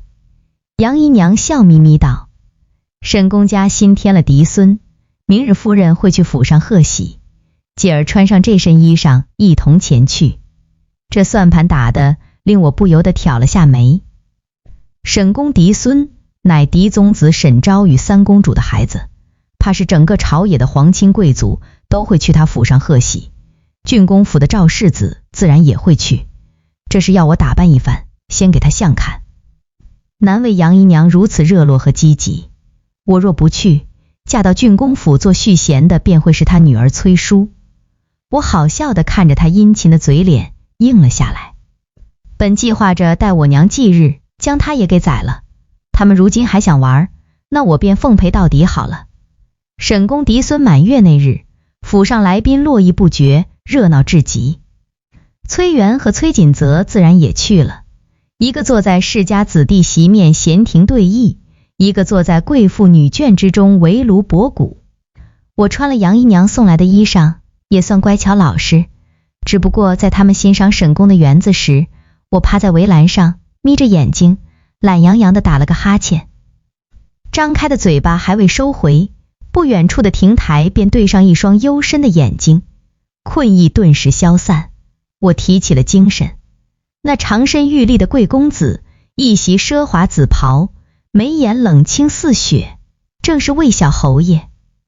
先前招惹他，是想给那位瞧不上我的江小姐一点教训，但我这人对事的态度，一向是3分兴趣，3分冲动，超过那3分，便又觉得兴致索然了。魏小侯爷容貌虽好，谪仙一般，但其实在我心里，经验过后也就那样。蓝官长得也不差，还不是跟我一把土狗刀，赤脚走遍雍州15县。我从下就活得很现实，命不由我，那么走到了什么境地，就要接受这境地的活法。衣食温饱解决了，我娘死了，我便像个游魂一样遗留在这世间了。我是懒得再搭理他的。可我一转眼，看到了迎面走来的江之涵和崔元，江太傅的孙女，走到哪儿都众星捧月一般，被人簇拥着。她好端庄，眼唇笑的时候，天上仙女一般。如若不是今日见到我时，她眼中又闪过一丝嫌弃与不适，我是不会再去招惹魏长且的。她对我极其厌恶，还因为我那日在茶楼划伤了她的心上人。我听到他对崔元道：今日这种场合，怎的他也来了？你们家竟还敢将他放出来？沈公的园子很大，在京中出了名的好景致。魏长且站在不远处的亭台，此处树木葱郁又僻静，他身边只有一名侍从。我起了身，周围女眷相谈甚欢，无人注意到我。我去那亭台寻了他，见礼后，我问他道：小侯爷的伤可好了？小伤而已，已无大碍。他一如既往的清冷，疏离又金贵，可我此刻偏想招惹他，撕破道貌岸然的口子，看他不再端正自持的样子，不动声色地舔了下嘴角。我面上又是一副柔弱无依的模样，走上前去，轻声道：既无大碍，可否让阿英看一眼，也免我日日挂念，夜不能寐。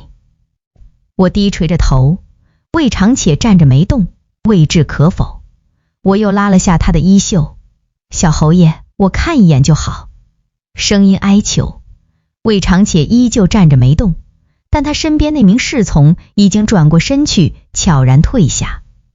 我便拉着他坐在亭台内的石凳上，也不管他目光沉沉地盯着我，掀开他的紫袍衣袖，看到那道已经愈合的刀疤，已经不需细布包扎了。他的小臂硬朗结实，线条流畅。我的手指抚过那道疤，抚着抚着，又像上次一样握住了他的手。温热的手掌，掌心宽大，薄茧个人。我摸着他的手，嘴角勾着笑，声音轻柔：我每天都在想小侯爷，魔怔了一般，满脑子都是您。明知道您对阿音来说遥不可及，还是控制不住自己，想要靠近，想要仰望，哪怕只能多看一眼。小侯爷，您能给我这个机会吗？魏长且的眼睛比桃花眼略长，似一泓深不可测的潭水，蒙着层诱人的雾光，即便不笑，也那般的勾人心魄。他盯着我的眸光中，隐约还藏匿着些别的东西，薄唇微抿，唤我道：崔姑娘，世家之女多端庄，多守礼，我便要让她知道，乡野长大的女子多粗鄙，多狂浪。他紧唤了我一声，我便紧握住他的手，稍一用力，起身坐在了他怀里。我攀上他的脖颈，脸贴上去，在他耳边道：小侯爷，叫我阿音。他身子紧绷，耳根泛红，紧锁着眉头，想要将我推开。笑话，我从小土狗，力气多大？紧贴着他的身子，我不管不顾地勾着他，去吻他的唇。就这一次，小侯爷，别拒绝我，我真的好喜欢您，喜欢得快要疯掉了。亭台内，我迫切地想要染指他，强势地攀附，生怕不能得逞一般。然后他的手突然落在我背后，用力一提，我脸色一变，以为他要将我甩出去时，我又落坐他身上，只不过换了个更贴切的姿势，方便他将手扣在我脑后，占据主动权。他把我压向他，长睫颤动，敛着眼眸，主动吻着我。一瞬间，我脑子空了下，从刚才的火急火燎变成了呆瓜。原计划是染指他，让他感受到放浪，结果他比我还放浪。我有些不痛快，从小到大习惯了任何事都占据主动权，此刻定然是要反击，于是一双手开始不老实，结果就是我们俩在亭台互相亲吻，难舍难分，险些按捺不住。只是可惜了，他那个忠心耿耿的侍从守着不准任何人靠近。我是想看到江之涵和崔家人崩溃的样子的，他们没脸了，我就痛快了。魏长且还算有几分自制力，我还坐在他身上时，他结束了那个漫长的吻，按着我的脑袋扣在怀里道：别乱动，嗓子哑得不成样子，警告得有些痛苦。他的心简直快要跳出来了，身子紧绷，微微的喘息。我靠在他怀里，伸手环着他，嘴角勾着他看不到的恶念，故意动了下。他闷哼一声，极力忍耐似的，更加用力地按住我。崔音，别动。声音从方才的警告变成了无可奈何的请求。17那日，我坐在魏长且怀中，他的手指抚摸我的唇，白玉扳指触感微凉，问我道：你与之涵一同嫁到侯府，如何？这是要给我名分了？我嘴角噙着一抹笑，小侯爷是要阿音做妾。他目光落在我身上，手揽着我的腰，给出了答案：先做妾，日后有机会再抬为平妻。声音平静，似是已经敲定成了局。很不错了，侍郎府出身不好的长女如何能跟姜太傅的嫡孙女相比？我这种身份，日后能抬为平妻，已经是魏长且愿意给的最大脸面。他好像真的很有诚意。但我笑了：小侯爷，我虽爱慕您，但做妾或平妻，我不肯的。魏长且一愣：小侯爷曾说，这世间草药若能治伤，便都一样，无廉价一说。那么为何世间女子又要分3、6、9等呢？想来女子尚且不如一株草，妇人有3从之意，无专用之道。这世间一道枷锁，挣又挣不开，躲又躲不过，左不过是要人认命，低下头来。没有任何一个女子是甘愿给人做妾的。阿音情愿与您一时欢愉，只为得偿所愿。因为小侯爷在我心里与天下男子皆不一样，您举世无双，所以我虔诚的仰望。哪怕日后一辈子不嫁人，出家做了姑子也罢，只要想起您，我便会觉得此生值得。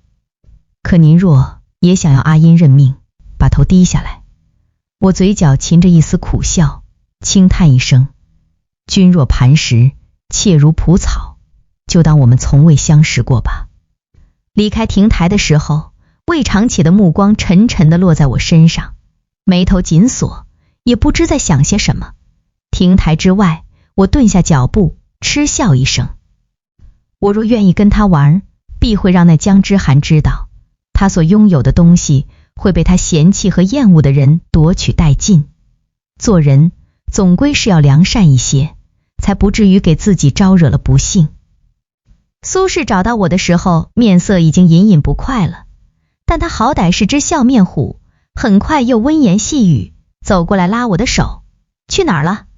沈家的园子那样大，身边又没丫鬟跟着，莫要乱跑了。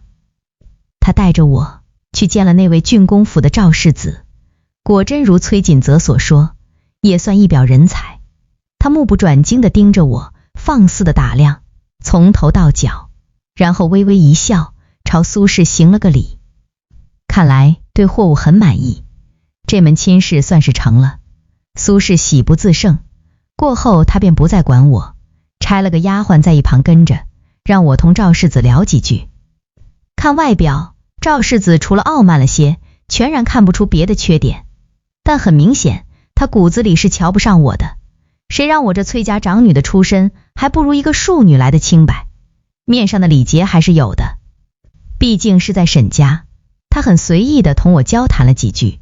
变故出现是因为我看到了蓝官，他竟出现在了沈家的园子，穿着暗色织金锦衣侍卫服，缠鬃帽，手握佩剑，身姿挺拔，腰身劲瘦。他年龄比我小些，在我心中一直视他为弟。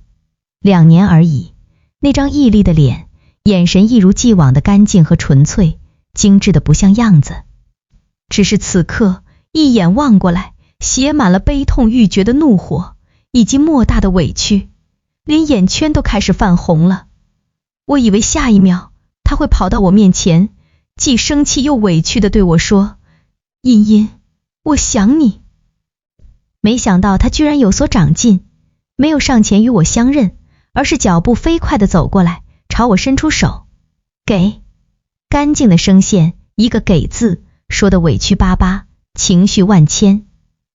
我这才注意到他手里拿着一捧盛开的兰花，一时有些感慨。当年一起厮混，我们在山上逮蛇时，他便总喜欢摘一些花啊草啊的，傻乎乎地伸手送给我。我说我不喜欢花，他便撅着嘴巴自顾自地说好看，过后浑然忘了搬，下次依旧摘花送给我。只是人家沈公园子里的兰花皆是难得的好品种，就这么被他给端了。蓝官是个傻子，但是个皇帝身边的傻子，所以赵世子也要给他面子，主动同他依礼打了招呼，姚护卫。可惜蓝官不给他面子，冷冷地瞥他一眼，吐出一个字：滚。想来是因为在我面前赵世子的脸黑了，声音阴沉，跟个傻子计较了起来。姚金安，你一介庶子，本世子是不是给你脸了？哦对了，蓝官自被姚家收为义子，改了名字，如今姓姚，名金安。我以为他没长进时，他有所长进，在我以为他有长进时，他又变得没了长进。果然，傻子的想法常人无法理解。他看了一眼赵世子，把递给我的花抢了回去，转而送给了他。给。赵世子不明所以，他又重复了一遍，拿着。然后赵银接过，手刚触碰到那兰花，蓝官突然脸色一变，一记刀手劈了下来，直接将他打倒在地。然后他漂亮的眼睛闪过一丝阴狠，黑靴踩踏在他身上，狠踹几脚，朝着胸口踢。赵世子被打得吐了血，连连惨叫。动静太大，很多人都围了过来。闻讯赶来的沈家嫡宗子脸色骤变，姚护卫住手，不能再打了，再打下去人就死了。蓝官脸上的表情那样冷，嫡宗子问他何故如此，他一本正经，他抢我花。地上那捧兰花安静地躺着，一旁我安静地站着。一时间很多人的目光都落在我身上，包括随着嫡宗子一同过来的魏小侯爷。18. 京中流言蜚语起得很快，倒是礼部侍郎嘉欣接回来的长女，看着老实，实则手段高明，竟引得御前带刀侍卫差点打死了郡公府的世子。那日回到崔家，我父崔谦迎面而来，一巴掌招呼过来，想要给我点颜色瞧瞧。可惜了，我眼皮都没眨一下，直接抽出槐花手里的剑，削掉了他3根手指。一瞬间，惨叫声响彻崔家。前堂崔家人都在，祖母高坐，苏氏、杨姨娘等人一旁站着，崔锦泽和崔元等小辈也在现场，原都在等着看我挨打呢。3根手指掉落在地的时候，所有人都面色大变，失声叫起来。乱作一团的现场，祖母颤巍巍地站起来，恶狠狠地指向我：拿下，拿下！弑父的东西，杀了他！我微笑着看他，并不反驳。家丁上前缉拿之际，槐花手中的令牌举了起来，圣上御赐令牌在此，谁敢造次？局面稳了，崔家人傻眼了。崔谦捂着鲜血淋漓的手，冷汗淋漓。芷苏氏反应极快，没了以往的镇定，尖着嗓子发疯：他怎会有御赐令牌？定是假的，快将他拿下！我好笑地看着他。父亲大人贵为礼部侍郎，是真是假一看便知。你们不如猜猜，我为何会有圣上御赐的令牌？一句话，崔谦惨白的脸又白了几分。连我那兄长崔锦泽也惊惧地看着我，说不出话来。我缓缓道：今日有些累了，父亲先去包扎伤口吧，过几日咱们好好玩。我带着槐花回了听兰院，将呼天喊地的场面丢在身后。离我娘的忌日不到5日了，此时此刻，即便崔家派人立刻去雍州调查我的底细，也来不及了。况且李知府那小老儿是个人精，我什么都不用做，他们会自己猜，心惊胆战又恶念滋生。槐花道：近几日他们送来的东西，姑娘都不要吃。那是自然，见多了阴险之事，我们都明白，崔家荒完之后，会先想办法除掉我，神不知鬼不觉地除掉，然后对外道崔家长女病发身亡。为何当初要接我回来呢？为何要招惹我呢？为何要害我娘呢？他那般懦弱，到死都没能见到他的青天。崔谦在朝堂上告了假，府门紧闭，一心想要置我于死地。可是太晚了，他们杀不了我的。我身边除了槐花，还有姚妃派来的2名女士，她们是暗卫，最擅长杀人于无形，无需我出手，但凡敢接近听兰院的人，没有能活着出去的。第5日，故事正式拉开序幕。御前带刀侍卫姚金安带人包围了侍郎府，姚妃一道查封的懿旨彻底封锁了崔家。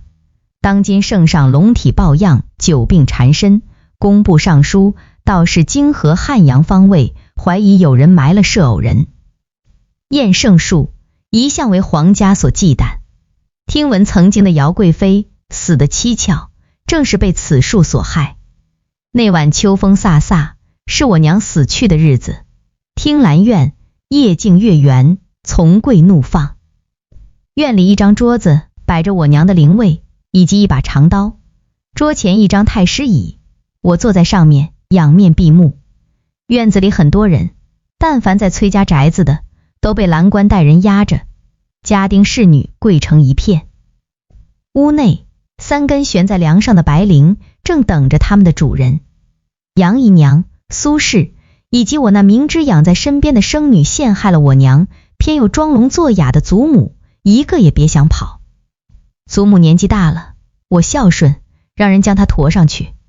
我不是好人，但做事还是讲究恩怨分明的。我娘死了，我还活着，那么只要他们死了，崔元及崔叔我也会放过。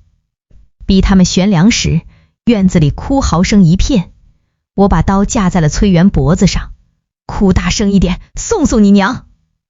5日而已，崔谦竟老了那么多，怒目切齿，一遍遍地质问我：混账，崔家何曾薄待了你，竟要你置家中于死地？我娘的灵位都摆在院中了，他竟然还在问我，真可笑。已经做了一辈子的瞎子，那就永远做个瞎子吧。我冷笑着站他面前，挥剑而出，划瞎了他的眼睛。又是一声痛不欲生的惨叫。一旁的崔锦泽牙眦欲裂地叫我的名字，疯了一半，恨不能将我生吞活剥了。崔茵，崔茵，我杀了你！我笑了，居高临下地看他，轻嗤一声：狗东西，你也配！吓破了胆的崔元和崔叔只知道哭。满院子跪着的丫鬟仆人，我问：有人会唱拜月亭吗？还真有个小丫鬟颤巍巍地举起了手。她年岁不大，正如我娘吊死那年12岁的我。屋内有人在帮忙上吊，院中哭嚎怒骂声不绝于耳，有小丫鬟咿咿呀呀地唱拜月亭。月色皎洁，我恍惚地看着天，脸上竟落下泪来。娘啊，看到了吗？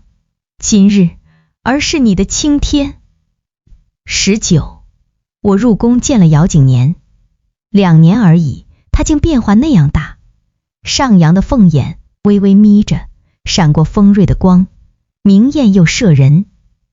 天下谁人不知，当今圣上独宠姚贵妃。贵妃死后，姚家2小姐入宫，圣上从此又专宠她一人。前2年，中宫皇后被废，后宫一切事宜由姚妃协理。后来皇帝身子一直不太好，有时连朝堂政务也是姚妃顺道给批了。她雍容华贵，高高在上，凤眼微眯，不怒而威。见到我冷哼一声，小没良心，来京中2个月了，现在才来见我，姚妃娘娘恕罪。我不卑不亢地行了个礼，她冷不丁的又笑了，艳光四射。行了，也没说怪罪于你。姚景年拉着我的手，坐在榻边，眸光细细打量，满意道：小白，你一点也没变，托姚妃娘娘的福，你是专门来气我的吗？什么姚妃娘娘，我是你阿姐。阿姐变化太大，小白不敢认了，说什么傻话，你我义结金兰，我便永远是你阿姐。姚景年拉着我叙旧寒暄，提到了崔家，他又表情冷淡。你父亲实在是个蠢的，我父为6部尚书之首，他一个小小侍郎竟摇摆不定，暗中站了5皇子的队，还妄想仕途登高，简直可笑。我此番便是要杀鸡儆猴给他们看看，魏家又如何？现如今太后年迈，我姚家也不是吃素的。崔家被抄了，那晚蓝官带人包围了侍郎府，在院中挖出了射偶人，一夜之间崔家便垮了，但凡活着的全部下了大狱。姚景年抄了崔家，既是为了我，也是为了他。正如那年在雍州，我将离家灭口，他亦有目的。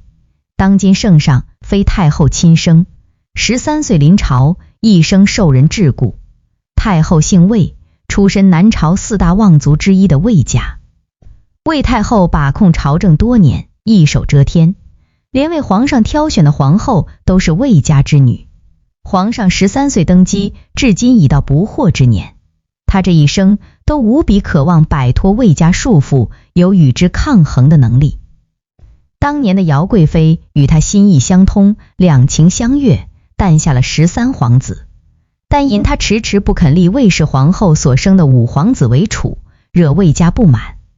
后来眼看他又有废后的念头，魏太后便将姚贵妃给暗害了。姚景年与其姐姐长相神似，初入宫中，连皇上都愣了下。皇上那时身体已经不太好了，他那样的痛恨魏家，自姚贵妃死后，终于废了皇后。如今的朝堂，谁都知道皇上仍有立13皇子为储的念头，但他不敢轻举妄动了，亦不敢直接立姚景年为皇后，他怕魏家对他们下手。可我知道，姚景年从来都不是坐以待毙的人，他在那权力的厮杀之中，逐渐掌握游戏规则，不仅护住了13皇子，连朝政也开始染指。他父亲是6部尚书之首，平远将军府的谢轩，是他青梅竹马的爱人。谢公子为了他一直未娶，驻守在塞北，背地里招兵买马，不断的扩大势力。那养兵的军需还是我给的呢。直到此刻，我终于知道不该去招惹那魏长且的。当今的魏太后是他嫡亲的姑母，他要娶姜之涵，亦是其姑母的主意。短短2年，姚景年在皇帝刻意的放权下，已经站稳了脚跟，有了与魏太后抗衡的势力。魏太后想在朝堂上拉拢姜家，便促成了姜家与魏家的婚约。姚景年自然不是他那娇滴滴的姐姐，他的聪慧和霸气是我一早就见识过的。如同此刻，他勾着嘴角睨我一眼，声音冷淡：小白，你如今是出息了，连魏家的小侯爷也敢招惹。我心下一沉，不知他如何得知我招惹了魏长且。结果他慢悠悠道：沈公嫡孙满月礼过后，发生了件趣事。那魏小侯爷入宫见了他姑母，要取消与江家的婚约，气得那老太婆手抖。你知道魏长且说了什么吗？他说他遇到了喜欢的女子，那人是礼部侍郎家的长女，他想娶为正妻。哈哈哈，真有意思啊，小白。姚景年笑的时候嘴咧着，又如当年一样眯着眼睛像个狐狸了。我眉头蹙起，不悦道：招惹他之前我什么都不知道，怀华又没告诉我。怀华当然没告诉你，你整天郁郁寡欢，他希望你找些乐子。我有些烦，突然想起了那几日，我削了崔谦3根手指，他在朝堂上告了假，紧闭府门，一心要置我于死地的决绝。除了家族恩怨，恐怕还与魏长且和江家的婚约有关。你们看，即便魏长且喜欢我又如何？如若我是崔莺，早就神不知鬼不觉地死在了崔家。我是黎白，才有了今日反杀的机会。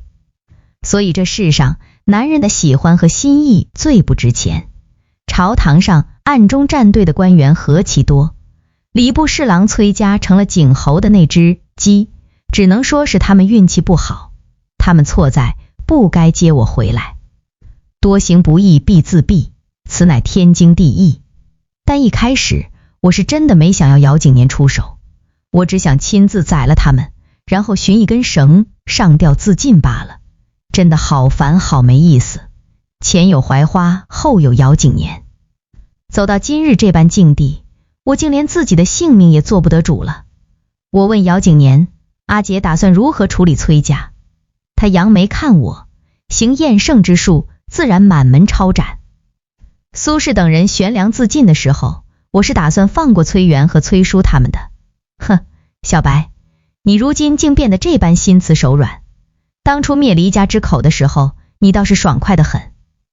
姚景年似乎有些不悦，他缓缓道：当年你说要为我击鼓防饥，该舍弃的自然要舍弃，莫说一个崔家，便是牺牲再多，你也得认。小白，我已经走上这条路了，回不了头的。你要知道，将来我若败了，无论是我还是13皇子，亦或者姚家和谢家，都不会有好下场。我自入宫，便开始明白一个道理：为君者，为百年不为一夕，欲成大事，谁都可杀。他眸光一转，盯着我道：你既是我妹妹，可不要糊涂，辜负了我。我愣了下，隐约觉得他另有深意。阿姐对我不妨直言，我不愿去猜你的心思。姚景年顿了顿，你可是对那魏长且动了情？我笑了，不曾。当真？当真？我还记得当年在雍州初见姚景年，金钗之年的世家小姐，懒洋洋地躺在太师椅上吃葡萄。她咧嘴笑的时候，阳光洒在她脸上，那般放肆和张扬，也那般灿烂和率真。她兴致盎然地问我，我的猫呢？她分明知道猫早就被我杀了。那时她还是悠然自得的姚家二姑娘，活得恣意。如今她是陷于皇权纷争的姚妃，身居高位，杀伐果断。她在床榻边坐姿端正，微微昂首，妆容明艳却面无表情。秋日的小窗开着，阳光斜射在她身上，芙蓉花枝探在窗口，纤细娇媚，含苞绽放。红萼枝头，美人如梦，分明是这样好的时光，可为何我会觉得她筋疲力尽？好累啊！我蹲在她面前，如同10岁那年做了她的猫，将脸贴在她膝上，喃喃道：阿姐很辛苦，对不对？姚景年身形一顿，他缓缓地将手放在我脸上，轻柔地触摸。对呀，跟小白一样辛苦。他这一生再不会有机会陪着他的少年郎去塞北看大漠孤烟，长河落日，是输是赢，都注定困顿在这皇宫。我近来不知怎么了，总眼眶湿热的想要落泪。我对他道：阿姐，世间女子皆如蒲草，我既恨她们柔弱，又怜她们坚韧。20，我去了大牢，亲自杀死了崔锦泽。我异母同胞的阿兄，直到最后一刻还在不断的谩骂和诅咒我。我原对他道，兄长放心，我求了姚妃娘娘的恩典，如崔元这样的小辈会发配塞北，配给边关士兵为妻，今后日子可能苦了一点，但至少还活着。崔殷，我杀了你，你这狼心狗肺的东西，你不得好死！脚镣手铐了，他还不死心，怒目冲过来，恨不能将我生吞活剥了。我静静地看着他，知道吗？从小到大，每年的正月19他都要哭一场，我原不知是为了什么，直到此次入京才知晓原来那日是你生辰。他的眼泪都白流了，你压根儿不认他，哪怕知道了他是被诬陷的又如何？你自幼被苏氏养大，早就视他为亲生母亲，你不会记得他，更不会对他有任何感情。崔殷，这怪我吗？我有什么错？父亲又有什么错？我们难道不是受人蒙蔽？你要将这罪强加在我们身上，不惜弑父杀兄，赶尽杀绝，你这般的歹毒。兄长没错，我亦没错，所以你们又为何这般待我？我嘴角勾起，低笑一声，都在欺负我呀，外祖舅家欺负我，农庄管事也要欺负我，到了崔家，你们又在欺负我。既瞧不上我，本该恩断义绝，再无往来才是。可惜啊，你们心思龌龊，为了一己之私接我入京，妄想将我往郡公府的火坑里推，既对我无生养之恩，还指望我对崔家人善。兄长清楚，哪怕我后来对你们存了一分的善，此刻乱坟岗里，我必草席裹尸。看在娘的面子上，今日我亲自送你上路。槐花递过长刀，我站在他面前，无视他的谩骂，也无视他临死前的恐惧，用刀子贯穿了他。我平静道，阿兄，黄泉路上若娘还没有投胎，告诉他，他没有错。走出刑部大牢的时候，外面湛蓝的天艳阳高照，身上的衣裳染了血，一旁的马车立刻有侍女上前为我披了件白狐裘的大氅，纤尘不染的好颜色，纯白无瑕，是姚景年最喜欢的一件。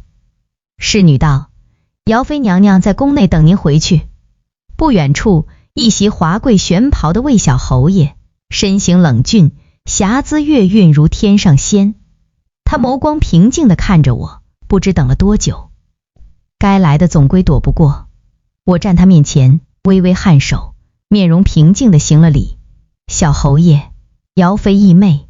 是，崔家长女何在？崔殷已死。他与我目光对视，一向清冷的眉眼染上几分笑意，竟有说不出的意味。土狗是假，九塔草也是假，对我的心意更是假，什么君若磐石，妾如蒲草，全都是假的。对，妾是姚妃义妹黎白，是土狗人，从无救狗一说。我与他隔着几步之遥，神情冷淡，他竟笑出了声，走上前来，朝我伸出了手。我警惕地看着他，下意识地想要后退，结果他温热的手落在我面颊，擦拭了下，是血。魏长且笑得眼眶有些红，他微微俯身，声音含着森然的意味。所以勾引我是故意的？是，姚妃受益，小侯爷恕罪，与我阿姐无关。我抬眸看他，他又是一声嗤笑，细长的桃花眼泛着一抹红，颜色艳绝。然后他在我耳边道，告诉姚景年，他赢不了。如你说，女子是这世间的一株草，妄想翻天，简直可笑。21. 皇宫内院，楼阁高台。姚景年望向雕栏外，眼底有冷笑。他道，小白，我不会输，只要皇帝和谢家还在，我姚家便会立于不败之地。皇上虽身体不好，太后亦是久病缠身，他已年迈，如何跟我比？朝阳殿外，夕阳渐沉。我站在他身边，听他娓娓道来。还记得那年大旱吗？关中饿死了多少人，百姓卖儿卖女，官绅歌舞升平，他们甚至还暗中经营了菜人市，挑挑拣拣，现宰现卖。那些被宰杀的、买卖的，除却如同，皆是女子之流。你说这是什么道理？为官之道，先存百姓，百姓微末，世间女子微末更甚。小白，若我赢了，他日必定见天下苍君，授13皇子以大道，给这世间百姓和女子更好的活路。我知道的，从我见他第一眼就知道，姚家二姑娘至真至纯，从来心怀大义。那晚电闪雷鸣，下了一夜的雨，听闻皇帝半夜呕了血，姚妃招来了整个太医院的人。我亦不好过，想来是因为手刃了崔锦泽，做了整晚的噩梦。崔因死了吗？不，崔因还活着，黎白便是崔因。10岁屠狗宰猫，12岁杀农场管事，15岁灭了黎家的口，知道弑父杀兄，我该是会得到报应的吧。这一生背负的人命洗不干净。我又病发了，头痛欲裂，仿佛已经看到地狱之中凶神恶煞的判官等着对我进行审判。不，我不会下地狱的，即便是判官，我也敢站他面前举荐。殿外下雨了，雨声淅淅沥沥。我赤脚在地上走动，披头散发，脚步踉跄，眼睛通红。我在找我的剑，那把刀和那把剑，只要有一样在身边，我便什么都不怕。可是为什么找不到？是槐花，他怕我寻了短剑。这偌大的宫殿内，莫说是刀剑，连一根长绳都寻不到。床围的白纱飘逸，但脆弱不堪，拿来上吊都挂不住脑袋。雷声好大，我头好疼，跪在地上崩溃地哭。不知过了多久，才见一双湿透了的黑靴，是蓝官。他穿着织金锦衣的侍卫服，将手中的剑扔在一边，上前抱住了我。他身上好凉，竖起的黑发至白皙面颊，皆是湿漉漉的雨，颤动的眼睫亦是如湿一片。茵茵，起来！蓝官的声音透着焦急，一如既往的动听。他拦腰将我抱了起来。他力气好大，比从前又长高了些，胸膛也宽厚，强劲有力的心跳声带给我一丝理智。我慌张地抱住他，眼泪肆虐。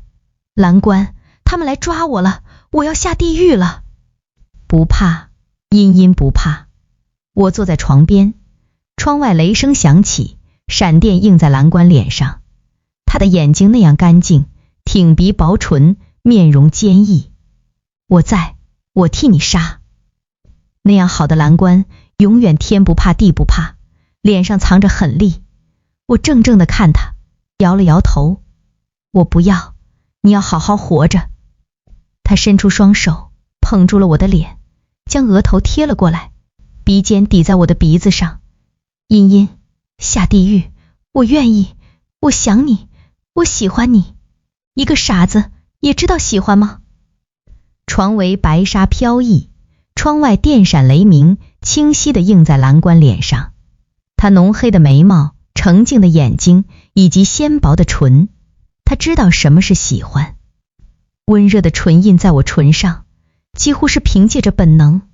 他抱着我，拥着我，将我压倒在床上。茵茵，我喜欢。他一遍遍地重复，声音急切也喃喃。雨势好像渐大了，殿内燃着的那盏灯被风吹灭了，飘起的白纱一层又一层，入目像是鬼魅的影子。我一定是疯了。我见到了地狱的判官，慌得害怕。蓝官像是一根救命稻草，他在我身边，因为喜欢，所以被我拖进了地狱。可是我真的很需要他，他同我一起在我耳边喘息，后背那一道道深深的鞭伤，皆在告诉我，还有人爱我，愿意为了我身负地狱。他背上的鞭刑，是那日殴打了郡公府的世子遭到的刑罚。姚景年说，他仅在床上躺了2天，便不耐烦地将药打落在地，嚷嚷着要去找我，再也不会有这样的人了。少年相识，他已陪我走过那么多年，承庆28年，皇帝的身体大不好了。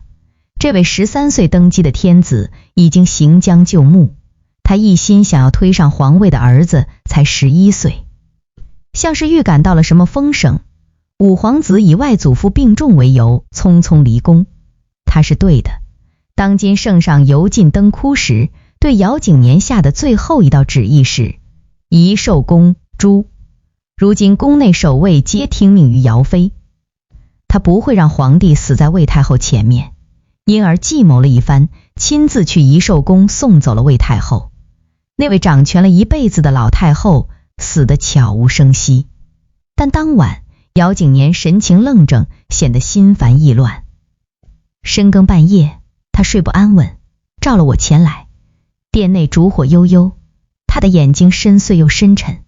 小白，我已经给谢轩递了信，命他整兵进京，只需半个月，皇上撑得住，对吗？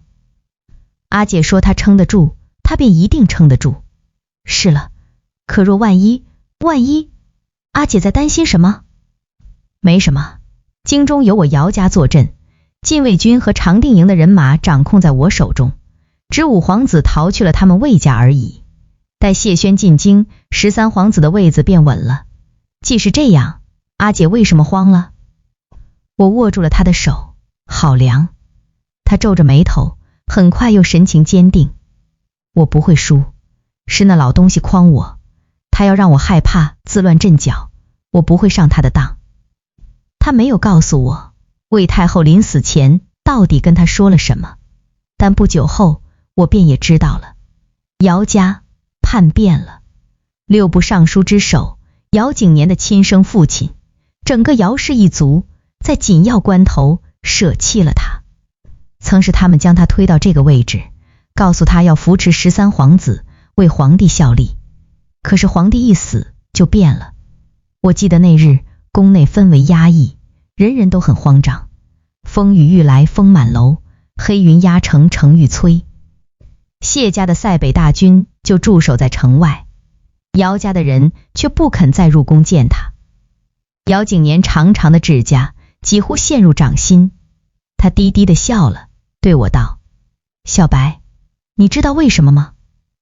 他坐在大殿的椅子上，恍惚又让我想起当年在雍州那个笑容恣意的姚二姑娘。他握着我的手，悠悠道：因为魏家是魏长且，姚家是姚景年，这就是他输的原因。姚家的二姑娘很厉害，那又如何？对方是永宁侯魏氏一族4世3公之家，嫡长子魏长且。那年刑部大牢外，他俯身在我耳边说：女子是这世间的一株草，妄想翻天，简直可笑。竟是这个道理吗？姚景年递给我一把刀，一把那镶金锻造的好刀。他握着我的手道：魏长且此刻就在南宫门外，你去帮我杀了他。小白，他至今都未曾娶那江家小姐，所以你有这个机会，用这把刀杀了他。22，承庆28年，下了一场雪，我穿着那身白狐裘的大氅，干净的纤尘不染。蓝官送我到宫门外，我回头看他，他便冲我灿烂的笑。那双漆黑而纯粹的眼睛里，亮晶晶的，只有我一个。我道：蓝官，不要离开他，帮他逃出去。蓝官蹙眉，有些不明所以地看着我。这个小傻子，他还不知道发生了什么。他在宫门内等我，宫门缓缓打开，又缓缓关上，外面是千军万马。魏长且穿着银甲，高骑马上，面如冠玉，眉眼如天上飘落的雪一样疏冷。看到我，他挑了下眉，然后快步下了马，朝我走了过来。他的神情在漫天大雪之中逐渐柔和了几分，嘴角勾着一抹笑。崔音，小侯爷。我颔首行了礼，也微笑着走向他。一步之遥时，藏在大氅内的刀毫不犹豫地捅向了他。一瞬间，周围仿佛安静了下来。他愣愣地看着我，忽然就笑了，声音揶揄：我第一次见你，你也是这样，举剑伤我时一脸杀意，没有刀入皮肉的感觉。姚景年骗了我，那是把机关刀。我反应过来，眼神一冷，快速地拔下头上发簪，朝着他的喉咙扎去。如同那年在茶楼，魏长且握住了我的手，近在咫尺。他红着眼睛道：崔茵，你这样下死手，是笃定了我不会杀你。姚景年输了，我也输了。承庆28年，一场大雪。13皇子被囚，宫变那日，蓝关瑞禁卫军杀出了重围。他听了我的话，帮姚景年逃了出去。可是他万箭穿心而死。10岁相识的小傻子，我们携手走遍雍州15县，去山上逮蛇。遇大雨躲在山洞，他总将烤好的肉先给我吃，咧着嘴笑，亲昵地唤我茵茵。他采花给我，说好看。后来还说，茵茵，下地狱，我愿意。茵茵，想你，我喜欢你。他先我一步，死了。世上再无蓝关，全心全意地爱他的茵茵。姚景年逃出去了，费尽千辛万苦，他的谢公子带他踏上了前往塞北的路。那么是不是从此以后大漠孤烟，长河落日，他得偿所愿？不是，他们那一路沿途被各种追杀围堵，损失惨重。魏长且道：谢轩在塞北有大量兵马，若贼心不死，勾结羌戎一族，难保会起祸端。会吗？我不知道，我只知道他们境况不好，养兵需要军需，离家钱庄的银票和粮草已经送不出去了。我在永宁侯府待了1年又7个月，因为我怀了蓝关的孩子。姚景年让我去宫门外杀魏长且时，我已经有了快3个月的身孕。这事只有我和他知道。初时魏长且神情冰冷，眼底翻涌着情绪，一心想让我将孩子打掉。我只平静地看着他，一直看着他便败下阵来。他说：那便生下吧，我必将他视若己出。他确实做到了，给了我侯府夫人的名分，且只有我一个。我待他极其冷淡，寡言少语，他也不介意。后来还把脸贴在我腹上，含笑问我：你觉得是男孩还是女孩？7个月后，我生下了一个女婴，魏长且为她起名魏莹。他真的很喜欢她，爱不释手地抱着，一向清冷的眉眼染上柔软的笑意。他说这是他的女儿，侯府嫡长女。我的癔症好像好了很久了，但我依旧不开心，经常出神地望着天上。人这一生那样长，可我好像已经很老了。看着魏莹的时候，有那么一瞬间，我会想到我娘，将这小小的孩儿拉扯大，时光是何其漫长，那样的漫长。我住在侯府西院最偏僻的一个院子，魏长且偶尔会过来同我说几句话。魏莹抚养在他母亲那里，是侯府的娇娇儿，我注定当不成一个好的娘亲。我从小就铁石心肠，手上沾染了血，一身杀孽，就不要抱他了吧。魏长且常道：精诚所至，金石为开，终有一日我会愿意接受他。或许吧，谁知道呢？魏莹1岁的时候，塞北出了状况。魏长且说谢轩和姚景年勾结了羌戎人，夺下边关几座城，抢杀掠夺。我不信，曾经驻守塞北的士兵怎会反过来屠杀他们守护过的子民？可是魏长且又道，那是因为他们被逼到了绝境。塞北军在谢轩的带领下一直不肯归顺朝廷，因而被朝廷视作叛军，各种打压。军需粮草不似从前充足，羌戎人又屡屡来犯。这种内忧外患的境况下，军心早已涣散，坚持了1年多已经是极限了。谢轩是不会归顺朝廷的，因为谢家已经死了太多人。我不知姚景年如何了，他的塞北没有大漠孤烟和长河落日，只有被现实击垮的绝境，溃烂的窗口。魏长且说他们纵容羌戎人屠杀百姓，我不信，对他道：我阿姐不是那种人。魏长且轻笑，他说，人是会变的。我摇了摇头，他一身傲骨不会变。1个月后，塞北又传来消息，姚景年杀了谢轩和一名羌戎皇子，率兵出逃失败，被羌戎人所捉。他死定了，即便不死，落到那帮蛮人手里也生不如死。朝廷已经派兵去了边关，但没人会救他姚景年，只有一个小白。我在永宁侯府，起初是被囚禁的状态，直到生下魏莹，魏长且才逐渐对我放心。我不是一个好的母亲，为了离开，不惜连亲生女儿也拿来利用。我带着魏莹跑了，在城郊与槐花见了面。这1年多，他回了雍州。原是计划让他想办法送军需给姚景年，结果朝廷的人盯得太死，压根没有办法。如今我们手上大把的银子，组建了一支人马，个个都是好身手，我要去救他。当年他与我一结金兰，我说愿效仿冯轩客孟尝君，击鼓防饥，愿小姐高枕无忧。他说，今后我若一朝登顶，便是你最大的靠山。15岁的崔茵与17岁的姚景年都该记得自己说过的话。魏长且派兵追到了城外，他那样焦急地望着我，你救不了他，去了也是死路一条，跟我回去。我平静地看着他，突然开口道，他不是输给了你，是输给了这个世道。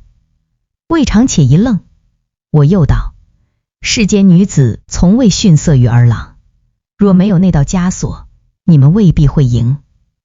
我阿姐穷途末路，宁愿杀了那谢轩，也不愿与羌戎人同流合污，这是他的傲骨，也是他的大义。既明且折，以保其身，夙夜匪懈，以示一人。姚家满口的仁义道德，推他出去送死，这便是你们的世家风骨，君子做派吗？姚景年当初若赢了，为的是天下万民，他若输了，我便为他一人。愿侯爷知晓，100年之后，终有一日，这世间女子可翻身做主，让你们看清楚了这世道。我让他们退后至城门，将魏莹放在了地上，然后起身上马，随槐花等人离开了。前路未知，或许是死路一条，但那又怎样？姚景年有他的傲骨，我亦有我的忠义。他若还活着，我救他出桎梏；他若死了，我给他收尸。只要我在雍州怀里，我带他回家。正文完。番外，魏长且篇，永宁侯府嫡长女魏莹5岁启蒙。读的是魏氏家训，增广贤文。7岁时，其祖母已开始悉心教导女训及女戒，只他发现父亲并不喜欢他读这些。班昭女戒有云，卑弱第一，夫妇第二，敬慎第三，复行第四。第一还没学会，父亲便将那书给烧了。他摸着他的小脑袋，对他道，我们阿莹不读这些。可是祖母说，每个女孩子都要读这些，还要会背会抄，你可以不用，因为你是我的女儿。魏莹顿时有些高兴。魏长且是谁？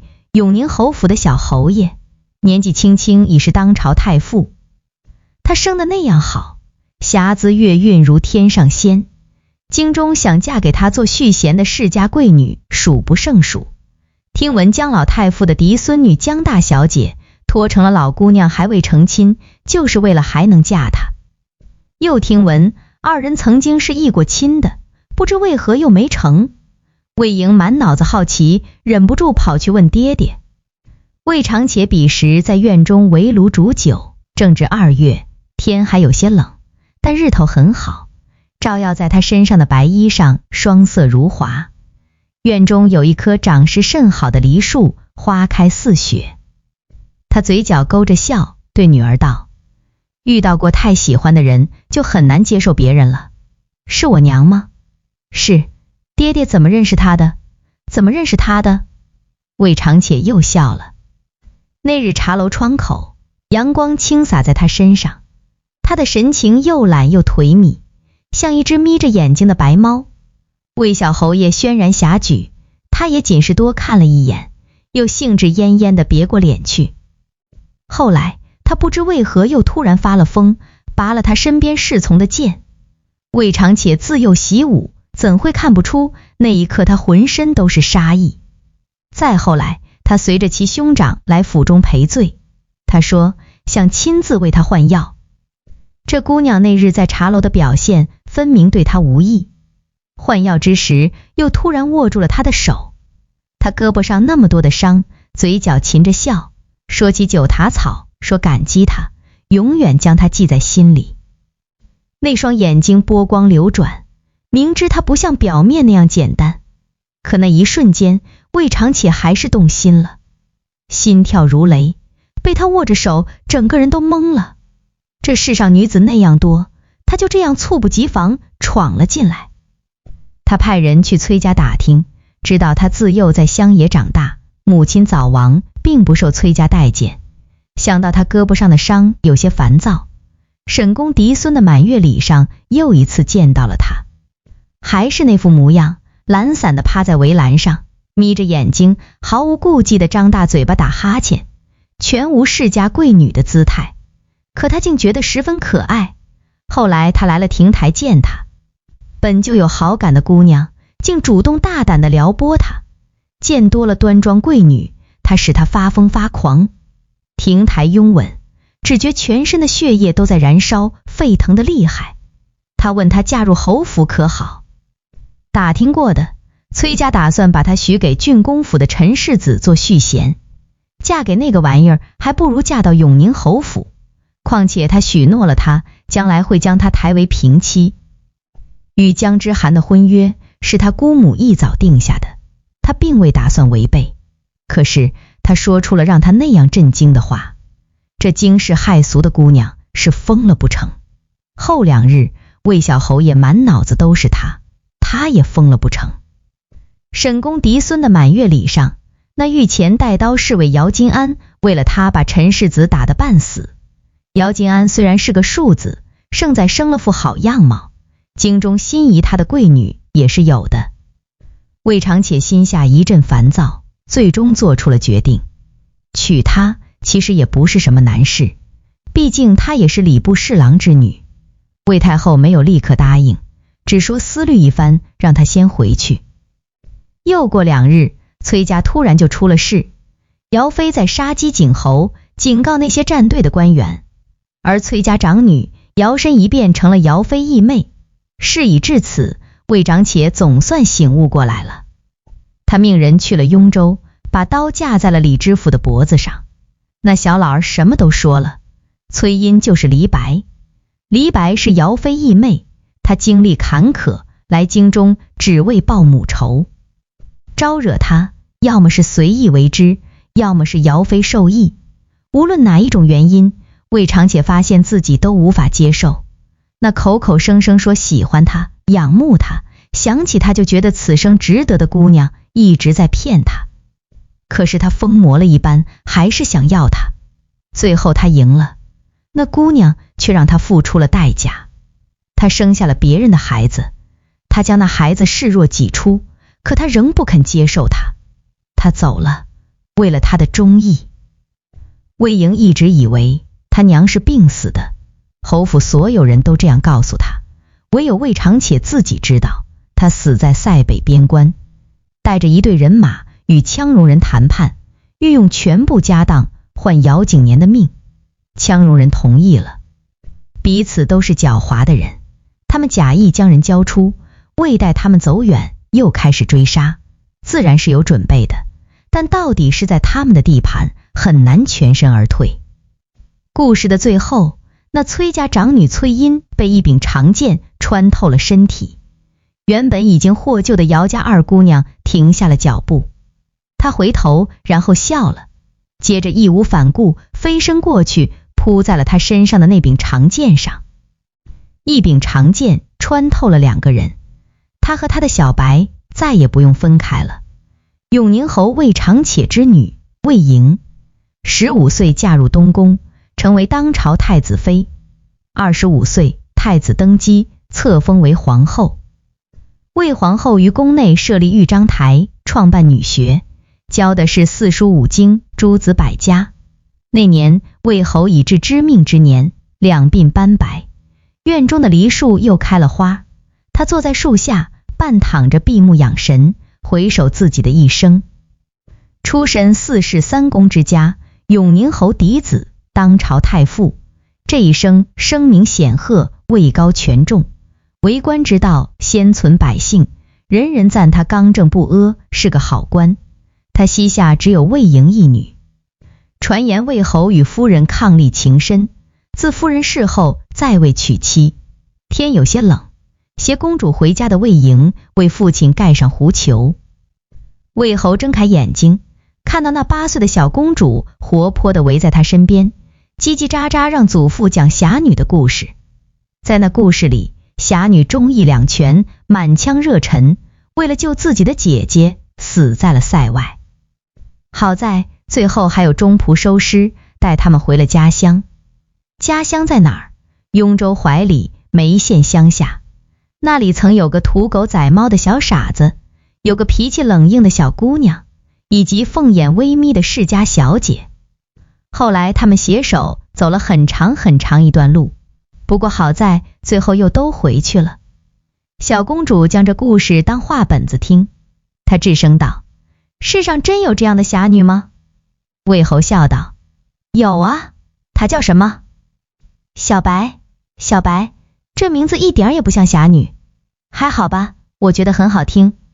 公主小孩心性，故事听完便跑去玩了。魏莹陪同父亲坐在树下说了会儿话，讲着讲着，发现闭目养神的魏侯插放在一起的手松开了，他神情一正。2月梨花开，洁白似雪，其中一朵掉落在他手上，落了花，惹了白，可惜他再也无法攥在手心了。完。